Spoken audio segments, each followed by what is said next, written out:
Mesopotamia, a term first introduced by ancient Greek historians, literally means the land between the rivers, referring to the area lying between the Euphrates and the Tigris. This region, shaped like a triangle, covers most of modern Iraq and parts of Syria, Turkey, and Iran. The Euphrates, stretching about 2,780 kilometers, and the Tigris, around 1,950 kilometers long, both have their sources in Armenia.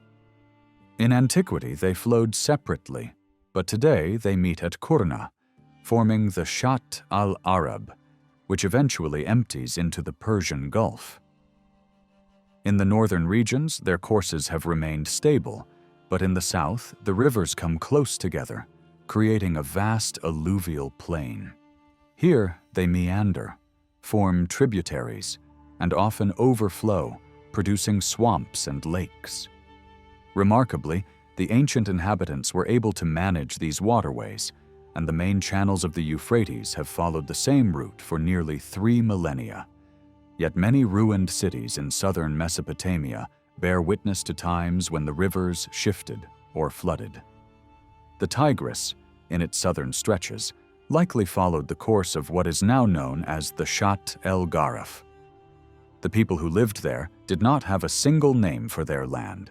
They simply spoke of it as the land, or used specific names for its parts: Sumer, Akkad, Assyria, and Babylonia. Geographically, Babylonia referred to the southern section, from Baghdad down to the Persian Gulf. Historically, the name Babylonia reflects the unification during the 2nd millennium BCE of Akkad in the north and Sumer in the south. Further north, around the Tigris Valley near modern Mosul, lay Assyria, whose territory rose and fell dramatically, sometimes stretching from Egypt to Iran, and at other times shrinking to an area no larger than a small modern state. The landscapes of Mesopotamia varied widely, from deserts and steppes to marshes and foothills, though all shared a common trait: scant summer rainfall. The climate, relatively unchanged for thousands of years, shaped the vegetation and lifestyle. The desert zones had hot, dry summers and mild winters but were barren. The foothills offered a slightly more favorable climate, supporting oak, pine, terebinth, grasses, wheat, and barley. The steppes were grasslands with little tree cover, marked by mild winters and very hot summers. In central and southern Iraq, temperatures could climb to 120 degrees Fahrenheit in summer, with rainfall rarely exceeding 10 inches. The earliest settlers of this land were not the Sumerians. Linguistic studies reveal that older languages influenced Sumerian, leaving traces in vocabulary, grammar, and place names. Even the names of the 2 great rivers and several of the earliest cities are not of Sumerian origin. These early communities are often called Proto-Euphratians or Ubaidians, named after Tel al-Ubaid, where their remains were first discovered. The Ubaidians founded farming villages and towns, developed advanced crafts, and left behind tools such as hoes, knives, sickles, bricks, spindle whorls, and painted pottery. They also built temples that grew in size and complexity over time. From them, the Sumerians inherited words for everyday professions such as farmer, fisherman, carpenter, and potter. Early Mesopotamian life was marked by a wide range of skills and professions. Among these were metal workers, leather workers, masons, weavers, basket makers, merchants, and priests. Even some basic terms for tools and agricultural practices, such as plow, furrow, palm, and date, were not originally Sumerian, showing how much knowledge came from earlier inhabitants. After the Ubaidians, another group known as the Subarians arrived, likely from the north. Their language has not survived, but traces remain in place, names and scattered vocabulary. Over time, Subarian itself became synonymous with the word slave. The Sumerians entered Mesopotamia around 3100 BCE. Whether they were native to the region or migrants remains uncertain, though their own tradition claimed they came from the south, probably across the Persian Gulf, and first settled near its shores. They eventually overcame the Sumerians and absorbed what remained of Ubaidian culture. With their rise, agricultural communities were transformed into the first great urban centers of human history. The earliest kings of Mesopotamia bore Sumerian names, underscoring their influence. The Sumerian language was unique. It was agglutinative, meaning words were built from a core syllable or root and expanded with chains of prefixes and suffixes, each carrying specific grammatical meaning. It stands apart from every other known language, with no relatives, ancient or modern. Remarkably, the Sumerians managed to impose their language across the land, a feat rarely seen in history.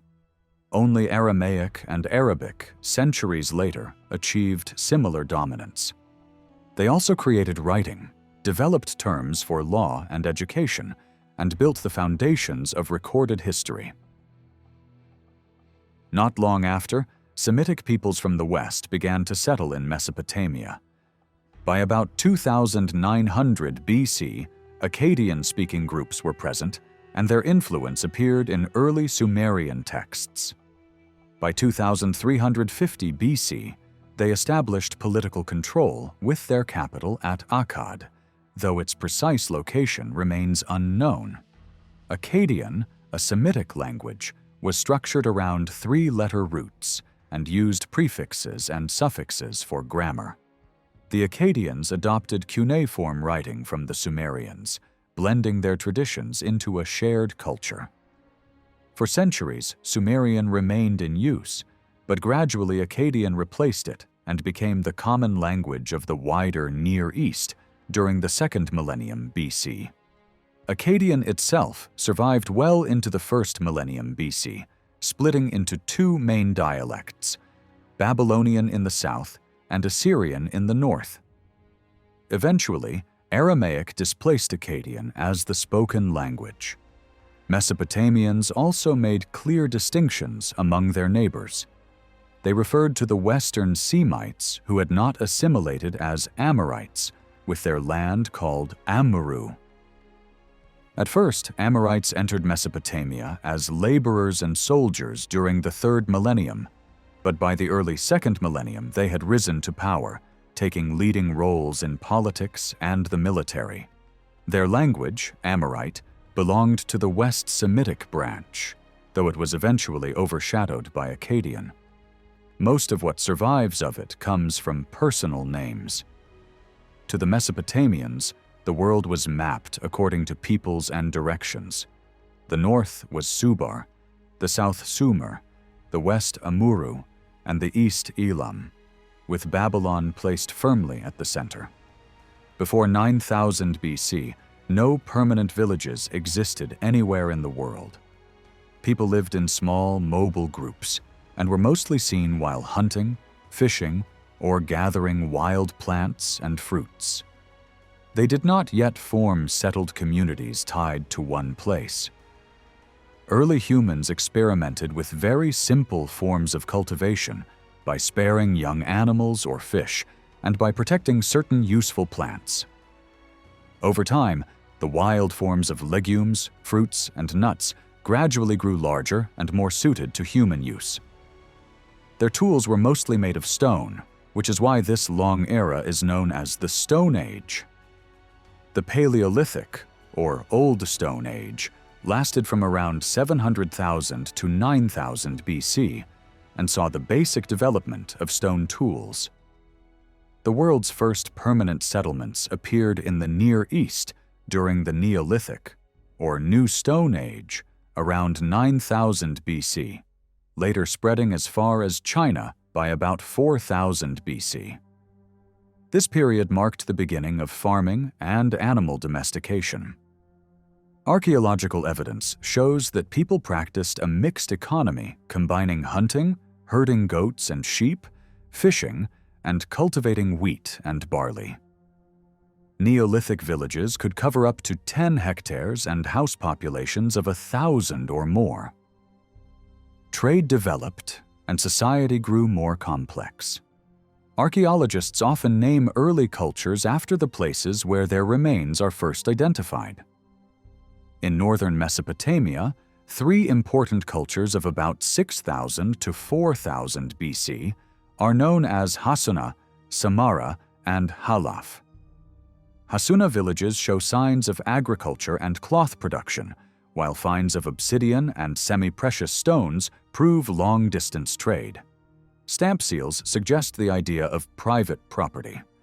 Samarra sites are recognized for their finely fired and painted pottery, and for buildings supported by external buttresses. The Halaf culture produced unusual beehive-shaped houses built on stone bases, a style unique to this region. At Arpachié, dated to the Halaf period, archaeologists uncovered cobbled streets and a pottery workshop, clear evidence of specialized crafts. In Hassuna communities, houses often clustered around courtyards, sometimes for families involved in preparing animal hides. Detached houses of varying sizes appeared in Samarra and Halaf, possibly reflecting social rank or occupation. Some large structures likely served religious purposes. The Halaf period also introduced the tournet, a slowly turning platform for pottery, which was later developed into the true potter's wheel during the Ubaid period. This innovation transformed pottery, craft specialization, and productivity. The Ubaid people, regarded as the earliest identifiable ethnic group in Mesopotamia, established small farming villages in the south that grew into towns and cities. Sites such as Eridu, Ur, and Uruk reached impressive sizes, with Uruk expanding to about 75 hectares. In this era, the north and south of Mesopotamia followed different cultural paths, represented by Tepe Gawra in the north and Uruk in the south. At Tepe Gawra, an elaborate temple complex was built with 3 shrines close together, reflecting worship of multiple deities. Uruk, known as Erech in the Bible and Warka today, rose on the banks of the Euphrates in southern Mesopotamia. By the late 4th millennium BC, it had grown into a true city of around 10,000 people. Monumental buildings from the early Uruk period show the presence of a powerful ruling class with the ability to command organized labor. At first, most settlements were concentrated in northern Babylonia, but later the south became more dominant. Dense populations and high agricultural yields led to the emergence of a complex Babylonian society. The era of early Mesopotamian civilization, roughly 3,200 to 2,700 BC, is divided into the late Uruk, Jemdet Nasr, and early dynastic Thaphoid periods, each marked by changes in architecture, pottery, seals, and the appearance of writing. In the north, the late Uruk culture developed into what archaeologists call the Ninevite Five culture. These sites lacked true urban features, but during the Jemdet Nasr period, the northern part of Sumer was also settled. The Proto-Literate period saw the invention of writing on clay tablets, mainly for record-keeping. This innovation marked the transition from prehistory to history in Western Asia. The earliest tablets were written in Sumerian, showing that the Sumerians were already present by this time. By the 3rd millennium BC, their language was dominant in southern Mesopotamia, and they became recognized as the Sumerian people. Temples played a central role in early Mesopotamian life. They managed land, employed workers and craftsmen, controlled long-distance trade, and held political authority over the surrounding region. At the same time, bronze tools and weapons began to appear widely, leading scholars to divide human history into the Stone, Bronze, and Iron Ages.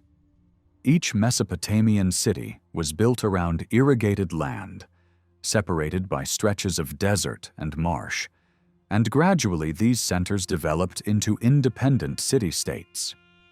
People identified strongly with their cities, which acted as both political and religious hubs. In the 3rd millennium BC, power alternated between decentralized city-states and centralized monarchies. Archaeological evidence provides a broad outline of this early dynastic period, though linking it to precise historical events is difficult.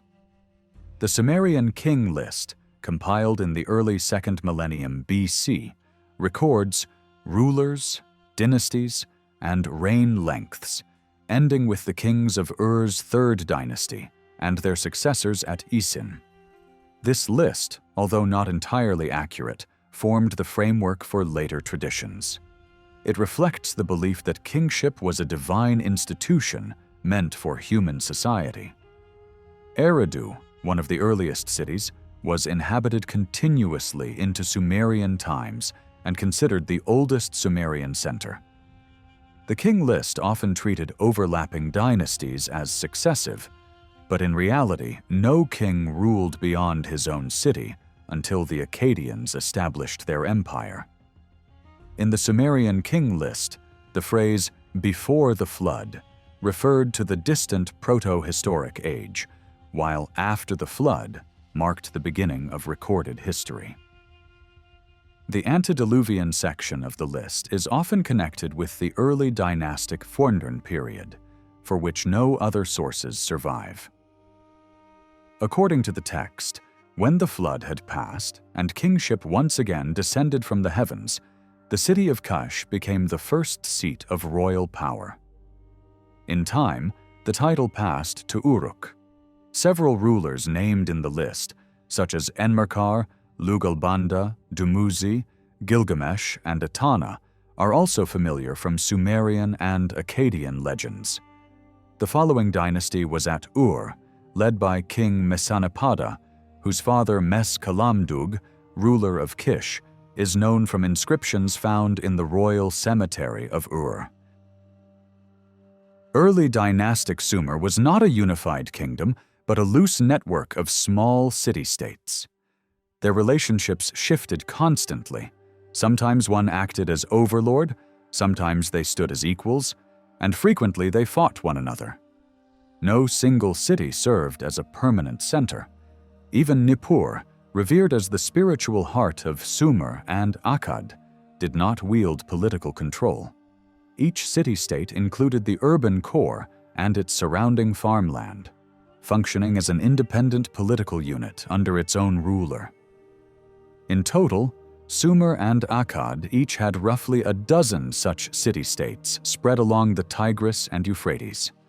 Surviving inscriptions record frequent wars between them, while the massive defensive walls built around cities reveal the importance of military strength.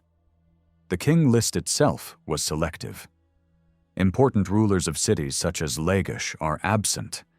Even Mesalim, a king of Kish around 2550 BC, does not appear despite his role in mediating a border dispute between Umma and Lagash. His decision favored Lagash, but the land later passed into Umma's hands until Eannatum of Lagash reconquered it around 2450 BC.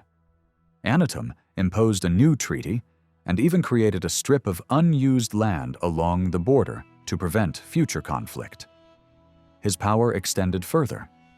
He defeated Elam, captured southern Sumerian cities, and claimed the lofty title King of Kesh, signaling authority over all of Sumer.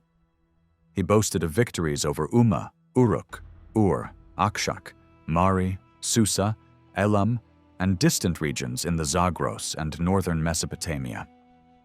Despite this, Umma often remained the stronger rival.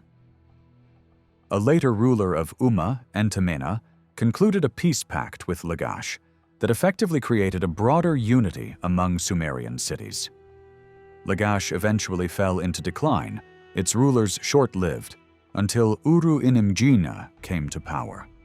Remembered not for war, but for his reforms, he introduced measures aimed at fairness and social justice. His reign, however, ended in disaster when Lugalzagesi of Umma launched a devastating campaign, burning temples and reducing Lagash to ruins. Lugalzagesi claimed to unify Sumer and control trade from the Mediterranean to the Persian Gulf. His success was short-lived, as he was soon defeated by Sargon of Akkad, a Semitic ruler who founded the first Mesopotamian empire. Semitic-speaking peoples had already been present in Mesopotamia since about 2900 BC, settling in cities such as Kish and gradually adopting Sumerian urban traditions.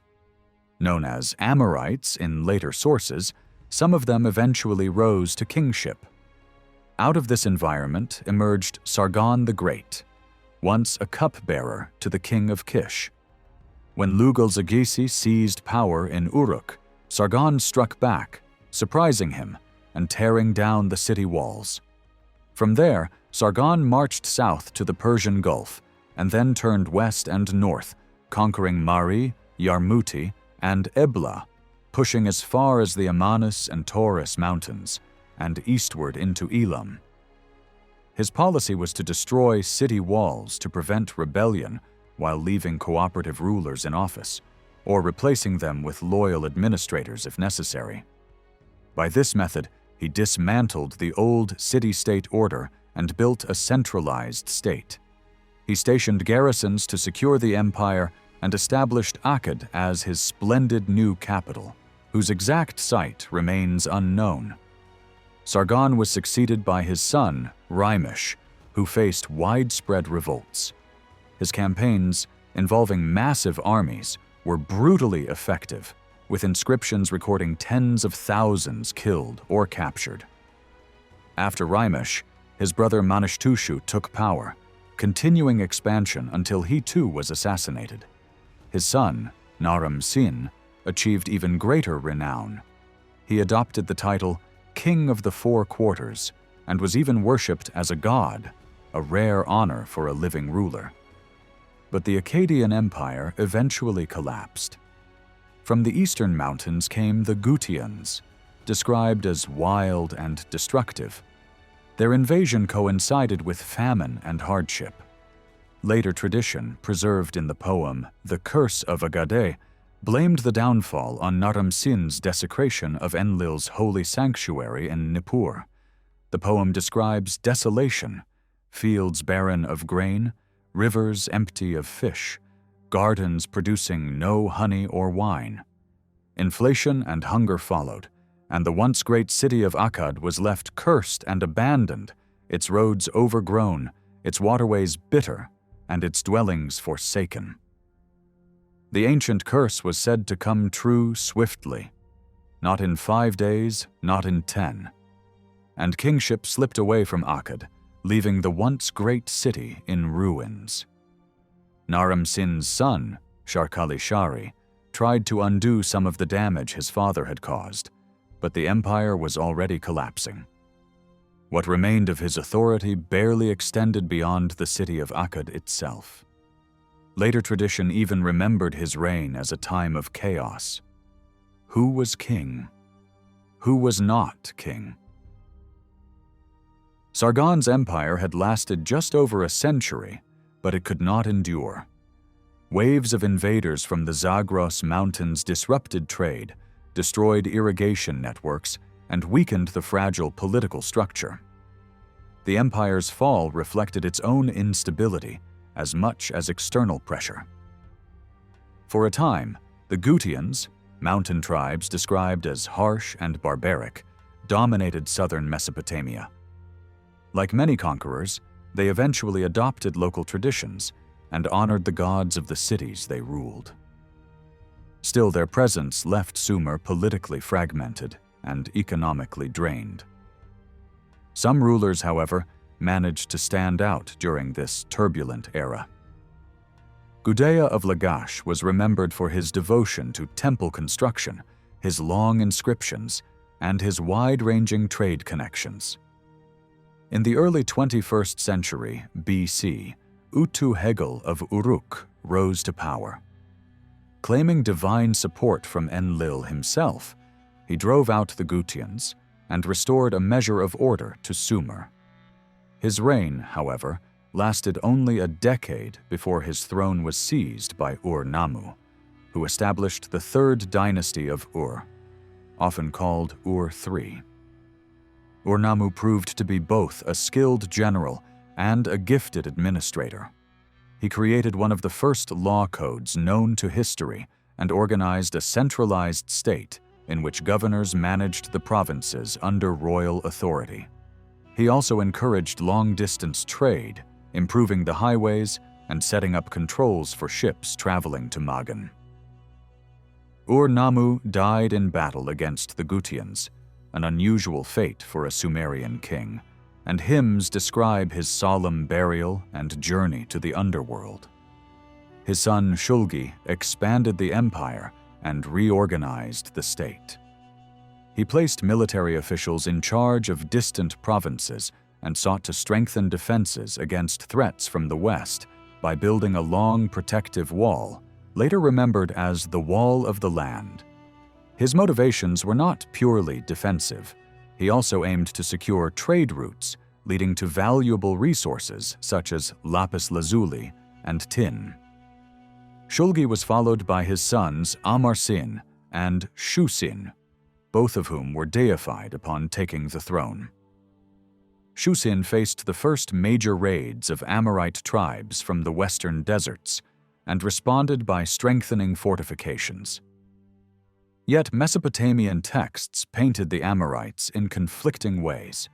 Some records show them assimilating into society, while literary works mocked them as uncivilized nomads, unfamiliar with agriculture or urban life.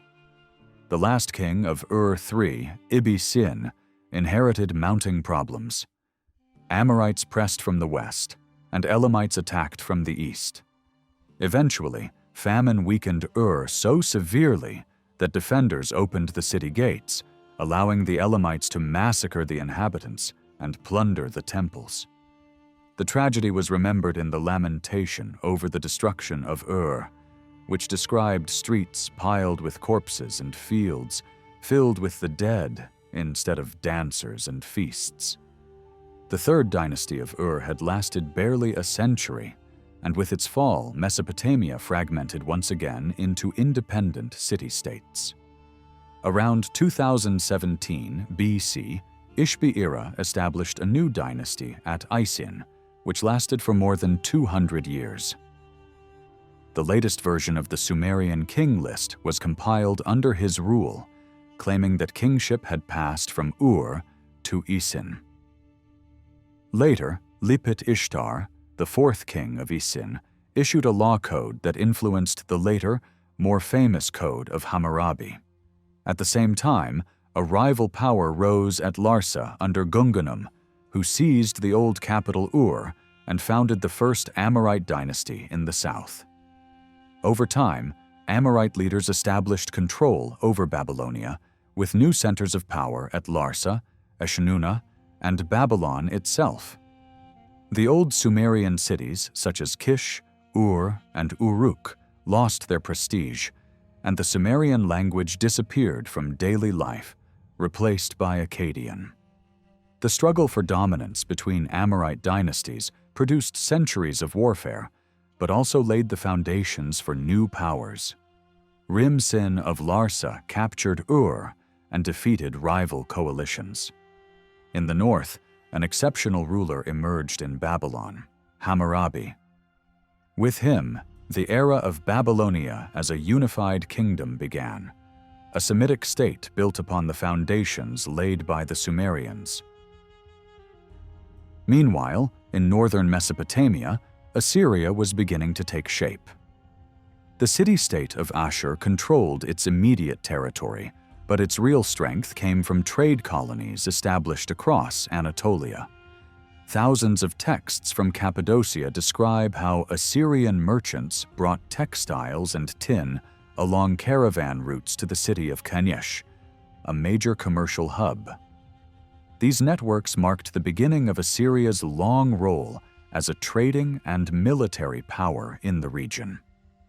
In the later 19th century BC, Old Assyrian trade between Kanesh and Ashur broke down, most likely because of struggles between rising Hittite groups and the native Hattic rulers. By around 1740 BC, the Hittites had established their own royal line, and within another century, the Old Hittite kingdom replaced earlier Anatolian powers. Khatushili, who named his new capital Katusha, and his adopted son Murshili, launched campaigns against the major cities of the region until they opened the road to Babylon. The dynasty of Hammurabi fell, and the Near East entered a century-long dark age. Assyrian tradition records that Shamshi-Adad built his authority by capturing Ekalatum and Ashur after the ruler of Eshnunna died. To strengthen his position, he traced his ancestry back to the old founder Puzur-Assur I. Shamshi-Adad placed his elder son Ishme-Dagan at Ekalatum and his younger, less capable son Yasmak-Adad at Mari, while making Shubat-Enlil his capital. This allowed him to oversee the Kabur Valley and his son's territories, creating a powerful Assyrian state between the Tigris and Euphrates. His death, however, shattered this unity. Ishme-Dagan held on to Assyria itself, but lost control of the upper Euphrates, and Elamite forces seized Shubat-Enlil. At Mari, Yasmak-Adad was overthrown by Zimri-Lim, the son of a former king. Zimri-Lim corresponded regularly with Hammurabi, and the two exchanged ambassadors, gifts, and pledges of friendship. By this time, 3 Amorite states dominated Babylonia: Eshnunna, Larsa, and Babylon. Smaller kingdoms survived only by shifting alliances with these larger powers. Hammurabi, 6th king of his line, came to the throne when Babylon was still a minor state. Through diplomacy and military campaigns, he turned Babylon into the leading power of Mesopotamia. Though Hammurabi himself was not deified, his reign left a deep legacy, and Babylon remained the recognized seat of kingship for centuries, even surviving as a religious center into the 1st century. His successor, Samsu-Iluna, struggled to keep control. Revolts broke out, and within a decade, much of the south slipped away. The Sealand dynasty, founded by Iliman, rose in the marshes of the south and even gained recognition in later king lists. The 17th and 16th centuries were marked by upheaval. Non-Semitic groups such as the Hurrians, Hittites, and Kassites pressed into Mesopotamia. In 1595 BC, the Hittites sacked Babylon. Soon after, the Kassites regained control of the region, driving out the Sealand rulers and uniting Babylonia once again. Their dynasty lasted more than 4 centuries, longer than any other.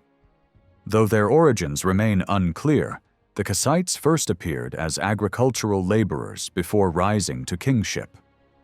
Agum II, one of their earliest rulers, restored the statues of the god Marduk and his consort to Babylon after their captivity in Hittite, lands around 1570 BC. This act gave the Kassite kings religious legitimacy and the right to take the hand of Marduk.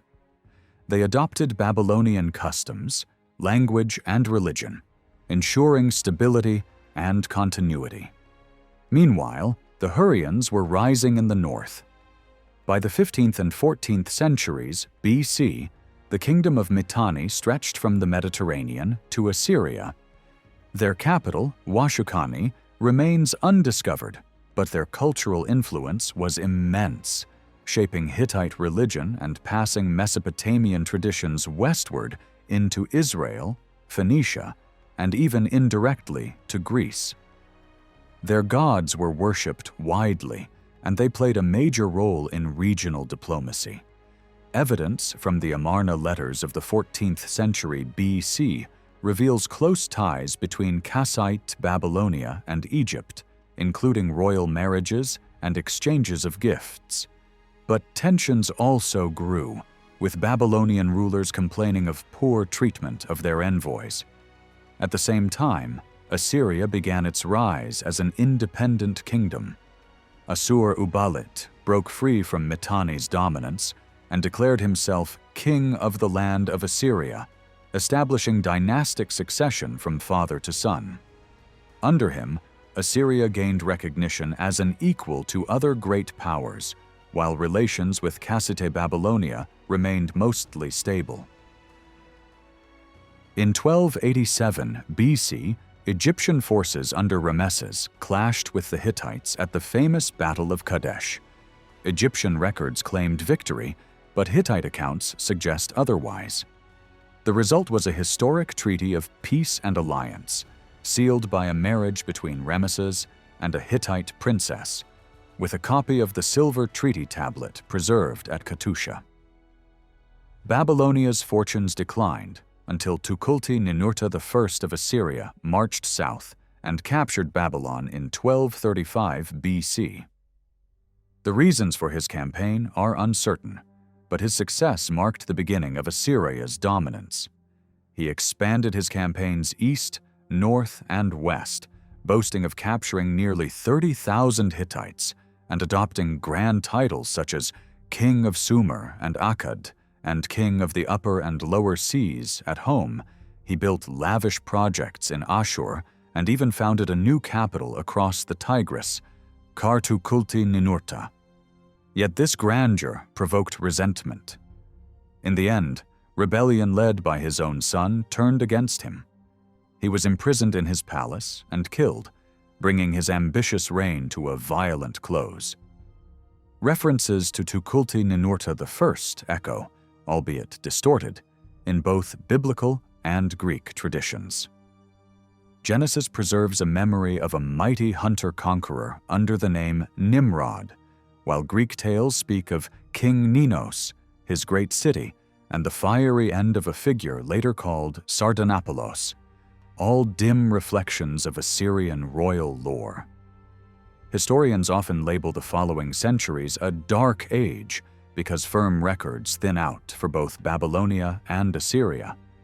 King lists offer only sketchy guidance, explanations for the upheavals around the 12th century BCE once leaned on earthquakes, drought, or climate shifts, but the change from bronze to iron also hinged on human agency, warfare, migration, and collapsing trade networks. As late Bronze Age powers, each led by different peoples, jockeyed for dominance, fresh groups appeared on the scene. After the fall of Troy and the collapse of Mycenaean centers, displaced populations fanned out along Mediterranean coasts.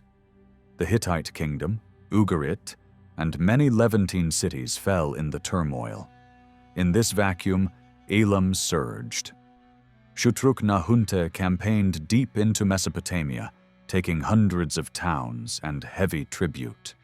His successor Kutir-Nahunte struck Babylonia, ended the Kassite line, and hauled off the statues of Marduk from Babylon and Inanna from Uruk, acts remembered with fury by later Babylonians.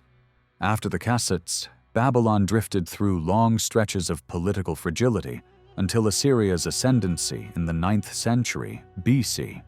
In Syria and northern Mesopotamia, new Neo-Hittite states and Aramaean groups struggled for control. In Babylonia, successive dynasties managed the Aramaean influx with mixed success. Assyria alone rode out the Bronze Age collapse as a major power. Tiglath-Pileser pushed Assyrian frontiers farther than ever, even reaching Lebanon. Native Babylonian rule revived as the second dynasty of Isin. Its most prominent king, Nebuchadnezzar, marched across the searing steppe to Susa, sacked the city, and brought Marduk's statue home. While he fought Elam, Tiglath-Pileser I raided northern Babylonia. Palaces burned at Dur-Kurigalzu, Sippar, Opis, and Babylon. Soon, famine ravaged Babylonia. A king disappeared, says an Assyrian chronicle, and both Babylonia and Assyria slid into decline. Aramaeans founded small kingdoms from the Levant to Babylonia, and their alphabetic Semitic tongue, Aramaic, eventually eclipsed Akkadian and endured until the Arab conquests. As centuries turned, the Assyrian drive toward centralized rule reached its peak. Their own annals trumpet victories and gloss defeats, but other sources, biblical and Babylonian, fill in the gaps. In the 11th and 10th centuries BC, Assyria largely stayed within its old heartland. By the 9th century, stability returned, and westward expansion resumed in earnest. Adad-nirari II fought 6 annual campaigns to break Aramaean resistance, subdued Babylonia, and secured the Kabur. His son, Tukulti-Ninurta II, consolidated those gains, extracting tribute from Aramaean towns along the Tigris, Euphrates, and Kabur. Under Asurnasirpal II and his grandson Shalmaneser III, expansion accelerated. Assyrian records count nearly 200,000 deportees between 881 and 815 BC, most of them Aramaeans, a policy that repopulated frontier regions and undercut rebellion. Asurnasirpal II reached the Mediterranean and took tribute from Tyre, then turned north and east into Anatolia and Iran, and south toward Babylonia. Annual campaigning became routine. Cities either paid or faced siege. Needing a northern power center, Asurnasirpal II built a grand new capital at Nimrud, complete with canals, palaces, drainage, and orchards stocked with trees imported from his campaigns, and he settled captives there to work the land. Shalmaneser III pursued a broad strategic design that provoked counter-alliances in the west. At Karkar on the Orontes, he claimed a crushing victory over a Syrian coalition led by Damascus, but repeated campaigns in 849, 848, 845, and 841 BC show the resistance was stiff before the West finally yielded. In time, Assyria absorbed the Kingdom of Israel. On one monument, King Jehu is shown bowing to the Assyrian sovereign. The old king's later years saw revolts and civil strife, ending only with his death. Shamshi-Adad V crushed the rebellions with Babylonian help. His queen, Samuramat, remembered by Greek writers as Semiramis, later ruled as regent for their young son Adad-nirari III, exercising genuine authority and sponsoring large building works in Babylon and beyond. Over the next 6 decades, royal power waxed and waned as provincial governors amassed influence. A palace coup in 746 BC cleared the way for Tiglath-Pileser III, the Pulu of the architect of the Neo-Assyrian Empire's resurgence. He rebuilt Assyrian supremacy through relentless campaigning and sweeping reforms. In Babylonia, he broke Aramaean power, installed a eunuch governor to curb noble lineages, and adopted the ancient title King of Sumer and Akkad, while allowing Nabonassar to remain on Babylon's throne as a client. Assyria's chief rival was Urartu, competing for the Syrian corridors that supplied timber, metals, and horses. In 743 BC, Tiglath-Pileser III besieged Arpad, held by Urartian forces, paid Urartian spies for intelligence, and after a protracted siege took the city, imposed tribute, and added 29 towns to Assyrian rule. As elsewhere, he resettled conquered districts with deportees from other lands, binding the empire together through calculated population transfers. From this point, the sources thin out. The Hebrew account notes that an Assyrian king, remembered as Pul, entered the land of Israel and received a vast silver payment from King Menachem to secure his throne, after which the Assyrian withdrew. Under Tiglath-Pileser III, Assyria tightened control along the Levantine coast, placed Israel's coastline under imperial rule, and blocked Lebanese timber shipments to Egypt. Egyptian attempts to forge an anti-Assyrian front in Israel and southern Syria faltered. Biblical narratives remember the piecemeal conquest and annexation of Israel under 3 successive Assyrian rulers, each advance hard-won and repeatedly contested. In Babylonia, Tiglath-Pileser faced the Chaldean chiefs. Around 734 BC, Mukin-Zeri seized Babylon. Assyrian forces, welcomed by many Babylonians, fought for 3 years to recover the south. Mukin-Zeri fled to his marshland stronghold. Assyrian troops ravaged his territories and those of allied tribes. At last, Tiglath-Pileser accepted the Babylonian crown, something no Assyrian king had done in over 4 centuries, formalizing a dual monarchy that his successors would often maintain. At Tiglath-Pileser's death, Assyria stretched from the Persian Gulf to Egypt's frontier and north through Syria into Cilicia and Anatolia. Assyrian-Babylonian relations over the next century were a volatile mix of cultural pride in Babylon and military dominance from Nineveh.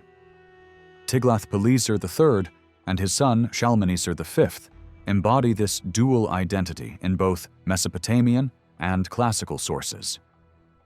After Shalmaneser V, Sargon I took the Assyrian throne. He and his successors, Sennacherib, Esarhaddon, and Ashurbanipal, the Sargonids, systematically subdued Western Asia, Syria, Phoenicia, Israel, Urartu, and Babylonia. Sargon came in amid revolt at Ashur that spread empire-wide. Early in his reign, Marduk-apla-iddina II allied with Elam and took the Babylonian throne. Assyrian field reports speak constantly of clashes with Urartu and its espionage. Sargon led a hazardous campaign into Urartian highlands, broke their coalition, and claimed the Urartian king Rusa died in despair or by suicide. With Urartu neutralized, Sargon moved against Babylonia, cutting the river link between Marduk-apla-iddina and Elam, won recognition from northern Babylonian cities, took Babylon's crown, and deported over 100,000 Aramaeans and Chaldeans. Marduk-apla-iddina retreated to the marshes, bought time with tribute, and kept his tribal base. New threats arrived from the north. The Cimmerians pressed into Anatolia. Sargon fought them while Phrygia's king Midas maneuvered between Assyria and Urartu. Border rulers, wedged between great powers, submitted and paid homage. In 705 BC, Sargon was killed in battle, and his body was not recovered, an ominous sign for Assyrian ideology. Sennacherib distanced himself from his father's fate by erasing Sargon's name from some records and shifting the capital to ancient Nineveh, which he transformed into Assyria's grandest city. Babylonia remained the central problem. Though ritually made king of Babylon, Sennacherib preferred a local puppet. Marduk-apla-iddina returned, prompting Sennacherib to storm south, overrun Cutha, and enter Babylon, boasting of seizing scores of fortified towns and hundreds of smaller settlements. He also confronted rebellions in the west, where Egyptian backing encouraged coastal coalitions and Judah. After campaigns against the coast and Egypt's auxiliaries, he besieged Jerusalem. King Hezekiah paid heavy tribute, the city survived, and Assyria withdrew to address the worsening Babylonian front. In 691 BC, Elamite and Chaldean forces massed on the Tigris north of Babylon. Sennacherib fought a brutal battle, claimed success, but withdrew. By 690 to 689 BC, Elam's king was incapacitated.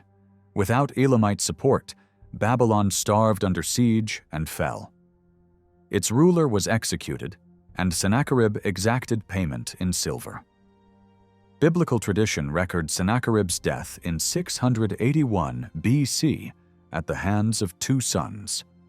Esarhaddon secured the succession by force and reversed policy toward Babylonia, rebuilding the city and temples, restoring deportees to their lands, and using Babylonia as a base for eastern campaigns. He turned repeatedly toward Egypt, striking in 679 BC and again from 673 BC. He died on the way to suppress another Egyptian revolt. He had arranged a split succession. Ashurbanipal would rule Assyria, Shamash-Shum-Ukin, Babylonia. Ashurbanipal inherited the unfinished Egyptian problem. Although he won victories, Assyria could not maintain the cost of occupation. In the west, Psammetichus expelled remaining Assyrian garrisons with Lydian aid. Ashurbanipal denounced Gyges of Lydia, after which Cimmerians devastated Lydia. Meanwhile, Elam struck at Babylon. Ashurbanipal intervened to defend his brother's throne, and soon personal animosity with Elam's king Teuman escalated into war. In 653 BC, Ashurbanipal invaded Elam, defeated and beheaded Teuman, and displayed his severed head in triumphal art. Civil war followed. Shamash-Shum-Ukin, backed by Elamites, Arabs, and southern tribes, held Babylon until famine forced surrender. Chronicles say the starving populace resorted to cannibalism. The city burned, and Shamash-Shum-Ukin died in the conflagration. Assyria reimposed control through Kandalanu, who ruled peacefully for 2 decades as a client king. Ashurbanipal then crushed Elam, cities sacked, temples stripped, royal tombs violated. Eradication meant to remove a constant flank threat and choke Chaldean hopes. These ceaseless campaigns drained Assyria's strength.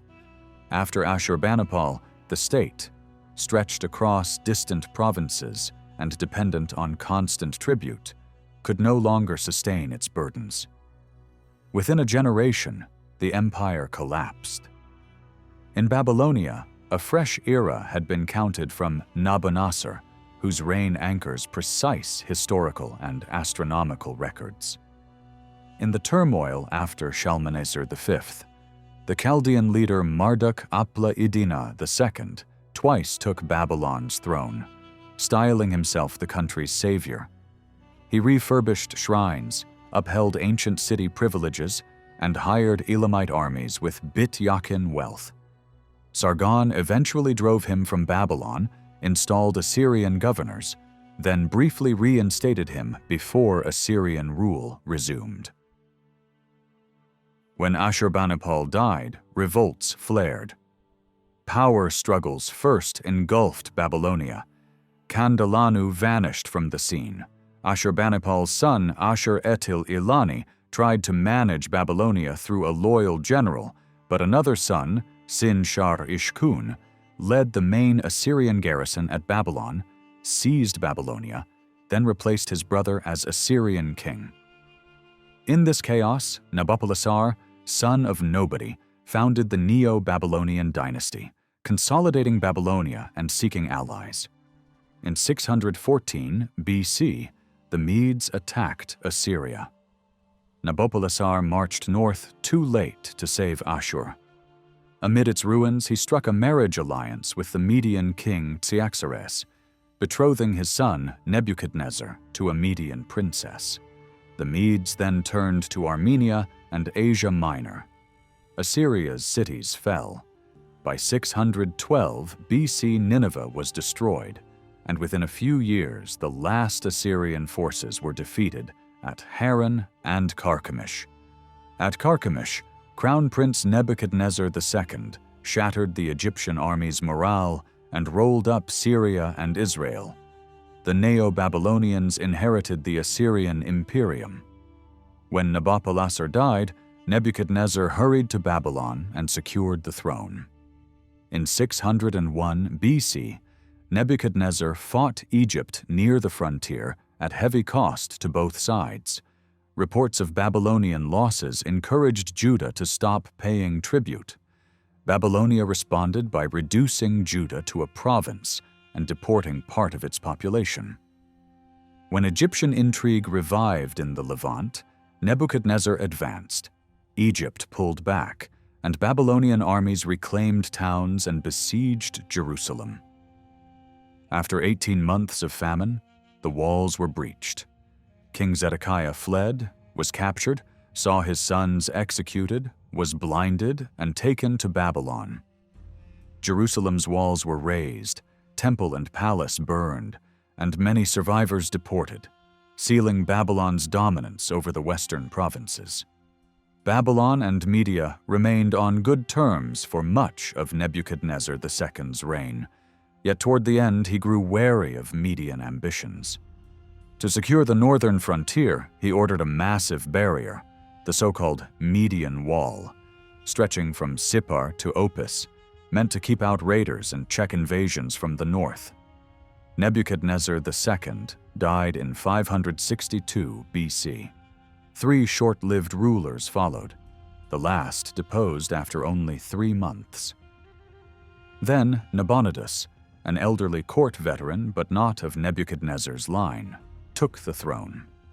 He styled himself a man of humble origin, "Kingship is not in me," and quickly distinguished his reign by religious policies.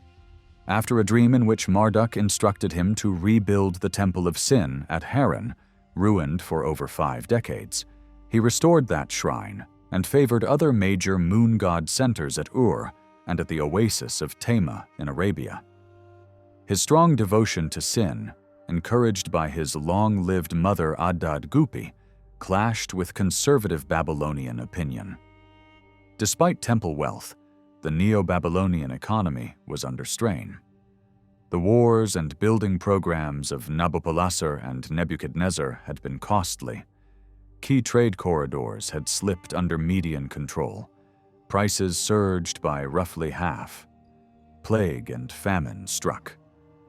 Nabonidus framed the famine as divine punishment for impiety.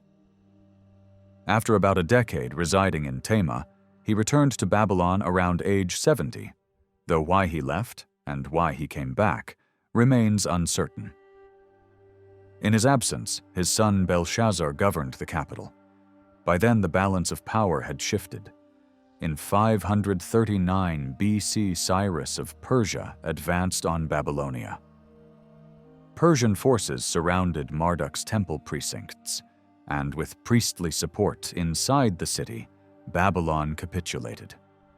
Cyrus entered as a liberator in Babylonian eyes, deposed Nabonidus, and left the local religious and civic administration largely intact under a Persian governor. The later fates of Nabonidus and Belshazzar are unclear. Cyrus II consolidated Asia Minor, practiced broad religious tolerance, and kept taxes moderate.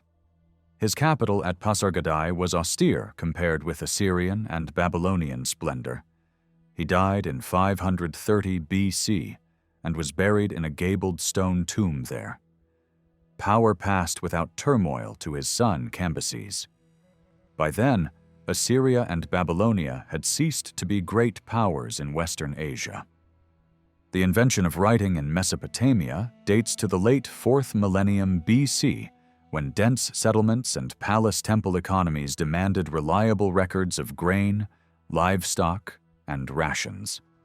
Cities brought complex administration. Writing became the most efficient tool for tracking obligations and stores.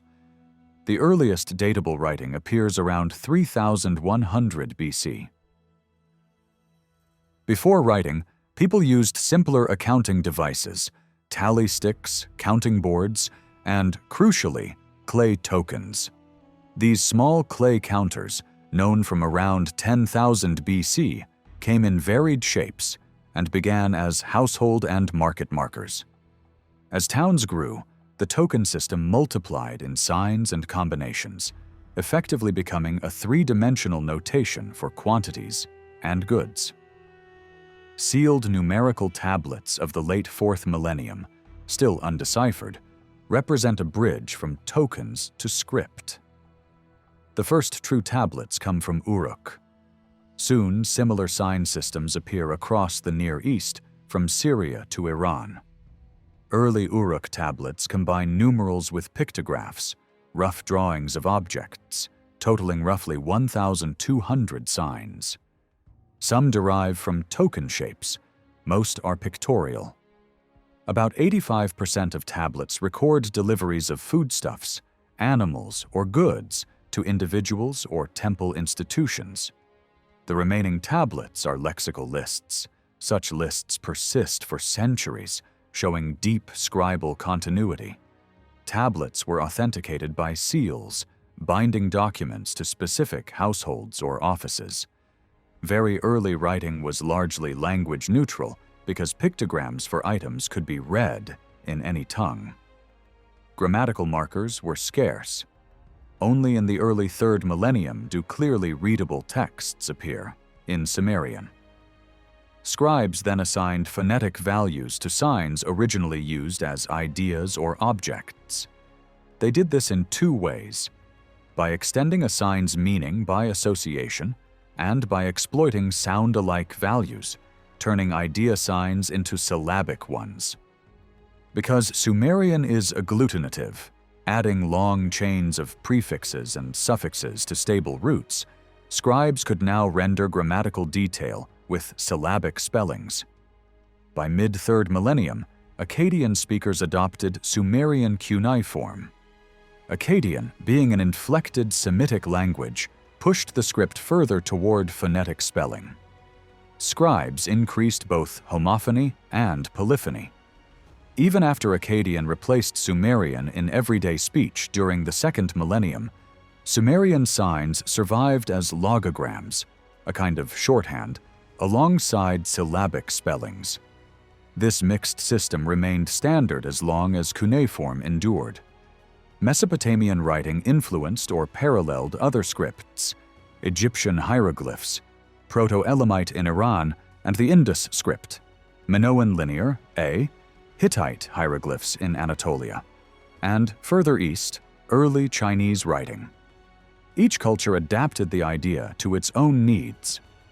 To disambiguate signs that had many possible values, scribes used determinatives, classifiers written before or after words to mark categories like deity, person, city, river, wood, bird, fish, and so on. Context, adjacent signs, and variant spellings also guided interpretation, and in practice scribes used only a subset of the theoretically possible values. The result was a flexible, powerful script, capable of tracking barley jars one day and recording epics, laws, and hymns the next. In the 2nd millennium BC, as writing extended across Mesopotamia and into regions within its cultural and political sphere, new challenges arose. Many of the scribes in these districts spoke other languages and lacked the rigorous training of Babylonian or Assyrian scribes, yet written records were still essential for international transactions. To address this, they simplified cuneiform, reducing duplicate phonetic values and sometimes reshaping it into a quasi-alphabetic system. Simplified cuneiform was also adapted to write several non-Mesopotamian languages. Numbers appeared in every stage of cuneiform from its invention around 3100 BC until the last dated text in 75 BC.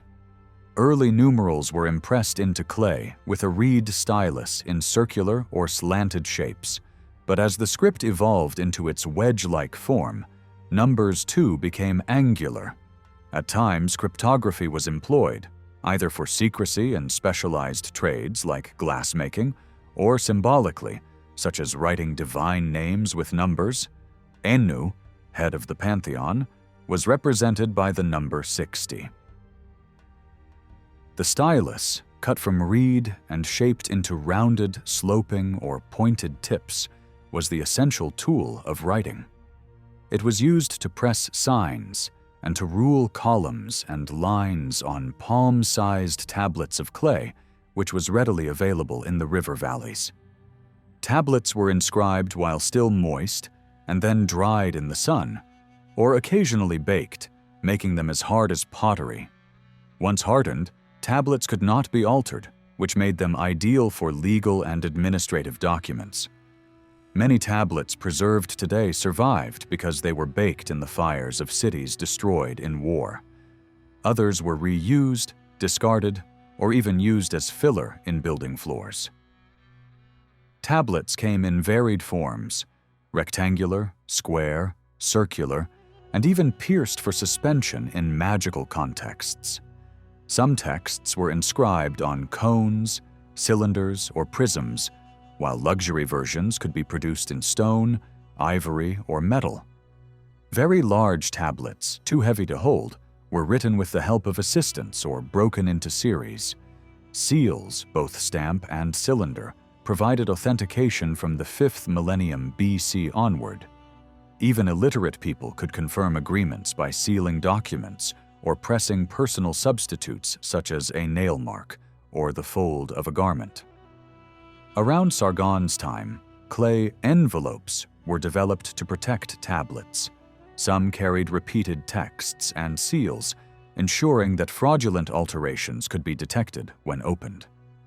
As cuneiform developed, its signs became increasingly abstract, the original pictographs eventually unrecognizable. By cutting the reed stylus at an oblique angle, scribes produced wedge-shaped impressions, hence the Latin name cuneiform. By the 2nd millennium BC, the script had been standardized to just a few wedge types, and the total number of signs had been reduced from over 1,000 in the Uruk period to roughly 600, though many had multiple values. In practice, fewer than 200 signs were required for most tasks. Early signs were oriented as pictures, written in boxes arranged right to left and top to bottom, but later they rotated 90 degrees and were read left to right in rows. Scribes also used their stylus for decorative borders, checking marks, or piercing holes through tablets for firing. A text could be cancelled by a simple stroke, showing the flexibility of clay as a medium. Literacy remained restricted. With hundreds of signs, each with multiple values, reading and writing demanded long training. Kings, priests, and governors were often illiterate, and even merchants dictated letters to scribes that were later read aloud by other scribes. Only a few rulers, such as Shulgi, Naram-Sin, Lipit Ishtar, Ashurbanipal, and Darius, boasted of scribal accomplishments. The oldest tablets from Uruk are economic and administrative, but they also include lexical lists used to teach young scribes and to classify elements of the natural and social world. The continuity of these lists, still found centuries later at Shuruppak, reveals the stability of scribal tradition. By the Ur Third period, tens of thousands of tablets document the full range of Sumerian economic life, proving that scribal schools were flourishing. Exercises, essays on school life, examination texts, and royal hymns mentioning a king's education survive from the early 2nd millennium BC.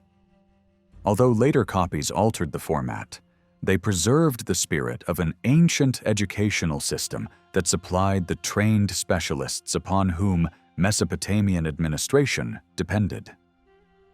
A pupil in Mesopotamia went to a tablet house, headed by a chief instructor known as the expert, or father of the tablet house. Discipline and routine were enforced by a dean, literally the supervisor of the tablet house, and even a designated man with the whip. Senior students served as teaching assistants or older brothers, preparing model tablets, checking exercises, and hearing recitations. Other specialists oversaw Sumerian language and drawing, while proctors tracked attendance and conduct. Mathematics formed its own track under masters titled the Scribes of Accounting, Measurement, and Field Surveying. We do not know how pay or rank worked within this faculty, but when training ended, The graduate's title was simply tablet writer, a scribe. Schooling was a privilege of wealthier households. Poorer families rarely had the leisure or means. Administrative records around 2000 BC name about 500 scribes and identify their fathers, governors, city fathers, envoys, temple stewards, officers, ship captains, major tax officials, priests, managers, accountants, foremen, and other scribes, showing that pupils largely came from the city's elite. There are mentions of poor, orphaned boys adopted and sent to school by benefactors. Female scribes are scarcely attested in this era, though cloistered women devoted to Shamash and Aya managed their community's records and sometimes pursued scholarly study. Schools likely began as temple annexes in the 3rd millennium BC, then attached to palaces in the 2nd, and later became private. The first institutions we can point to were founded or supported by King Shulgi at Nippur and Ur at the end of the 3rd millennium. On royal commission, school scribes could compose hymns for the king. 3 such poems even say they were written in the school. Most Sumerian literary tablets have been recovered from private houses, and school tablets turn up across many homes in the early 2nd millennium, implying that sons of wealthy families commonly attended. Instruction relied on memorizing and dictating passages, copying fresh lessons, reviewing earlier ones, reading aloud, and spelling drills. Students learned signs, language, and vocabulary through syllabaries and extensive lexical lists. These lists cataloged plants, animals, places, and minerals. They also served as grammar handbooks, bilingual and trilingual word books, and collections of legal administrative terms. Thousands of round school tablets survive with a teacher's model on one face and the student's version on the other, ranging from crude beginner strokes to advanced work nearly indistinguishable from the master's hand. Progression was flexible. Many never finished the full sequence, and pupils sometimes copied tablets to build a personal or teacher's library. Despite its professional aim, the school was also a literary workshop. Students studied canonical works, copied them, and produced new compositions. Akkadian learners later kept Sumerian literature in their curriculum and used dictionaries to master a language no longer spoken but admired much like Latin in medieval Europe. Classes ran daily from sunrise to sunset. A student's own note gives a monthly rhythm: 3 free days, 3 festival days, and 24 school days. Long days, he says. Children started between 5 and 7 and continued into youth, though we do not know how broadly they were expected to specialize before taking posts. The fullest snapshot of the curriculum comes from a text nicknamed A Failed Examination, in which a father tests his son in the school courtyard before assembled masters. The questioning ranges from the basic wedge strokes and cryptic wordplay in Sumerian to translating both ways between Sumerian and Akkadian, supplying multiple Sumerian synonyms for Akkadian words, naming grammatical terms and conjugating verbs, recognizing calligraphic and technical styles, writing Sumerian phonetically, understanding the specialist jargon of priests, metalworkers, jewelers, herders, and clerks, drafting and sealing documents and envelopes, directing choirs and knowing song repertoires, calculating rations, dividing fields, and surveying, and identifying musical instruments. The candidate fails, blaming teacher and big brother, and is sharply scolded, told he has grown old without learning, yet urged to study night and day with humility, so that he might still become a scribe, a profession the palace needs, and one that earns good pay. Several lively essays depict school life.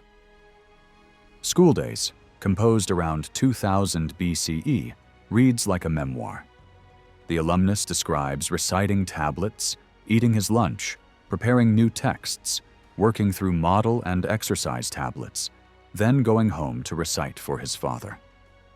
He recalls early mornings begging his mother for food and the anxiety of facing the punctuality monitor before bowing to the teacher. He also recounts being flogged for a litany of misdemeanors, sloppy work and dress, speaking or standing without permission, wandering to the gate, failing to use Sumerian with the Sumerian master, and poor penmanship, until his exasperated family placates the teacher with gifts, after which the master showers him with blessings and hopes that Nisaba, patron of learning, will guide his stylus and raise him above his peers. School Rowdies stages a biting exchange between two classmates, each abusing the other's handwriting, dictation skills, arithmetic, surveying, estate division, legal sense, and even the ability to smooth clay before writing. One brags of being raised on Sumerian, the other is mocked as a braggart sophomore. A clever fool, a furious monitor threatens chains and confinement, and another tale, a scribe and his perverse son, shows truancy, with a father insisting the boy report to his headmaster, recite, open his bag, copy the model tablet under a big brother's guidance, submit to the monitor, then come straight home. The father's lecture mixes practical advice. Be modest, fear your monitor, avoid loitering and gawking, with a plea to seek the first generations and learn. He laments a son who will not follow the family craft, reminds him he has been spared field work, caravan duty, and labor, and warns that kin may celebrate his downfall if he does not look to his humanity. He frames the scribal path as the fate Enlil decreed, that a son continue his father's work, and closes with the raw confession that a parent's days and nights are consumed with worry, while the child wastes both in pleasure and vanity. Even after his frustrations, the father ended with a blessing, asking the gods to watch over his son and guide him toward success. For all the rigid drills, the conservative lessons, and the sharp competition, those who stuck it out graduated and found work, most often in palace or temple service, which was the school's chief purpose. A trained scribe might serve as royal or district secretary, military recorder, land registrar, paymaster for labor crews, administrator, chief clerk to a senior official, accountant, copyist, lapidary or seal inscriber, routine clerk, astrologer, mathematician, or even a teacher of Sumerian.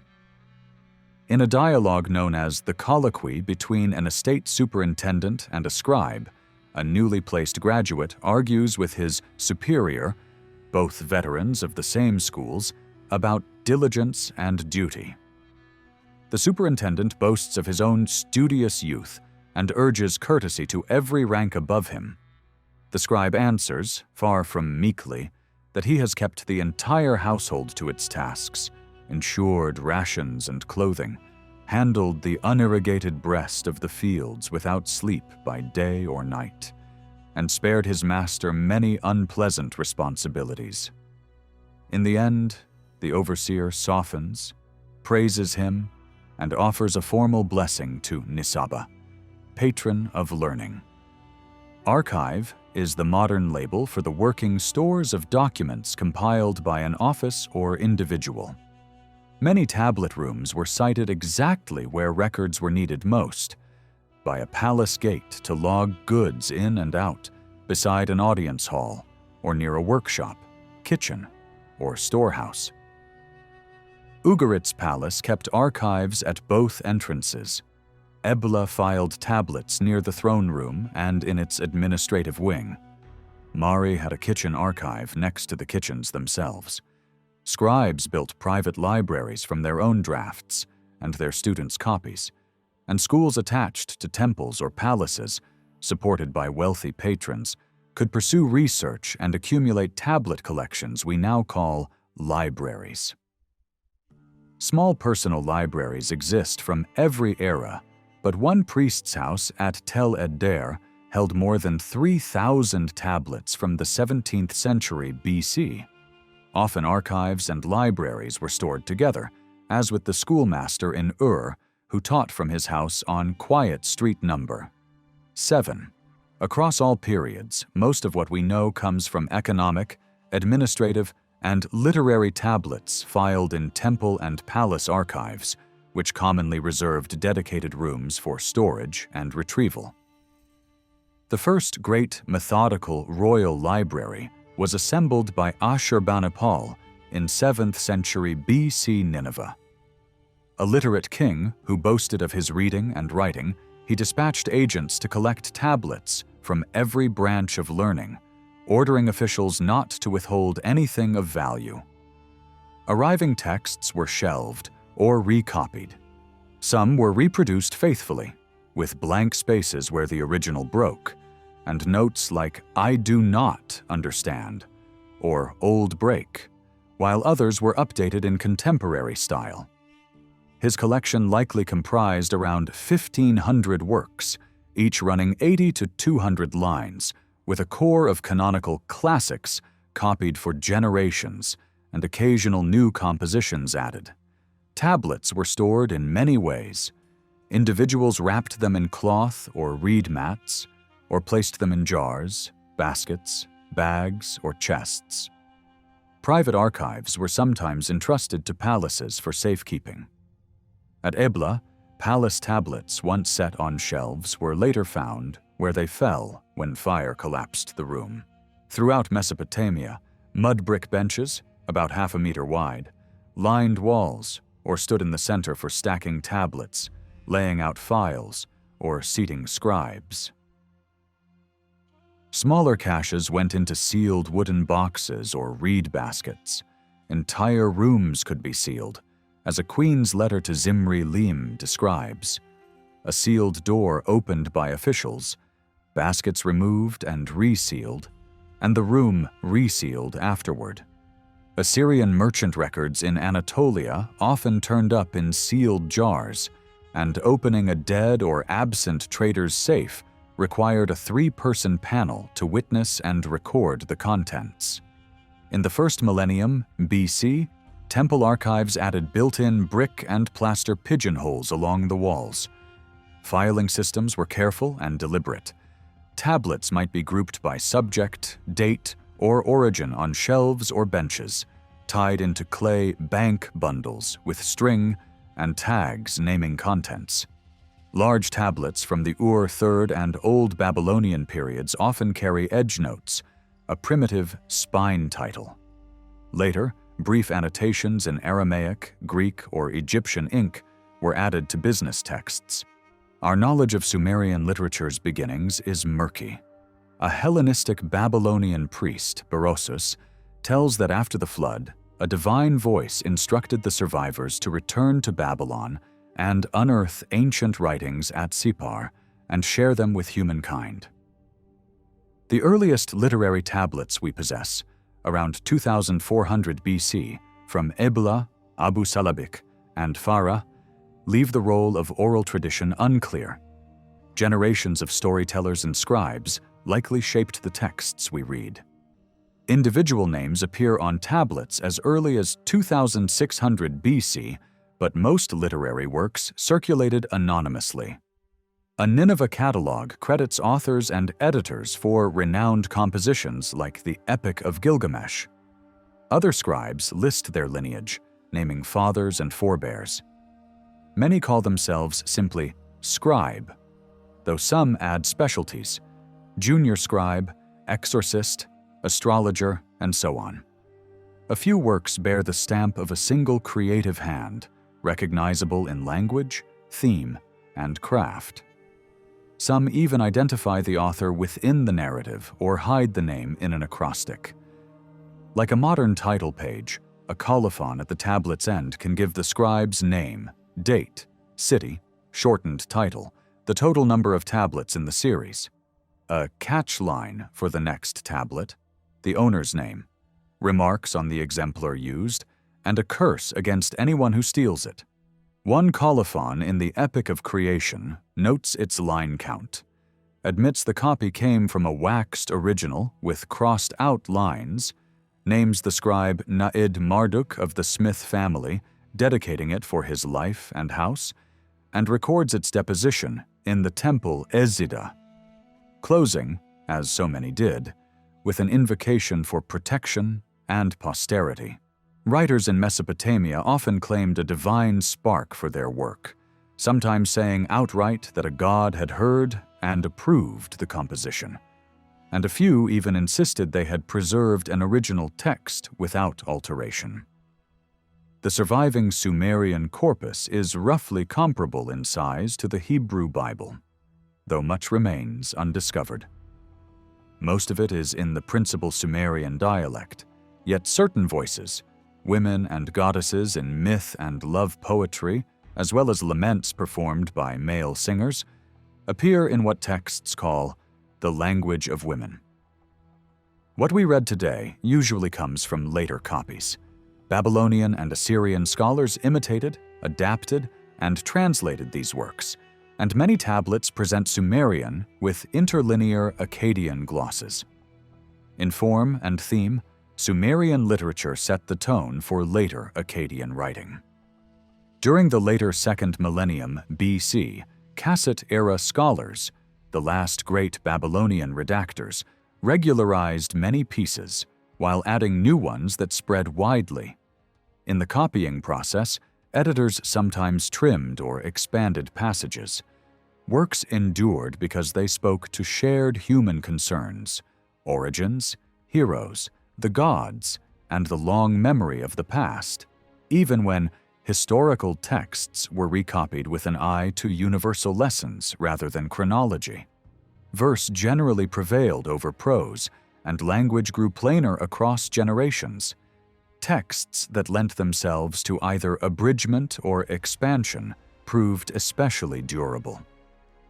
Because literacy was rare, literature answered to the interests of the literate classes, from the broadly human to the specialist, diviners, exorcists, and other professionals. Authors alluded to familiar pieces or quoted them outright, weaving a self-aware web of tradition. Scribes typically named a composition by its opening words, hence when above for the creation epic, and he who saw everything for Gilgamesh. Ancient readers didn't pigeonhole genres, but modern scholars often speak of myths and epics, hymns and prayers, wisdom texts, essays, and historiography.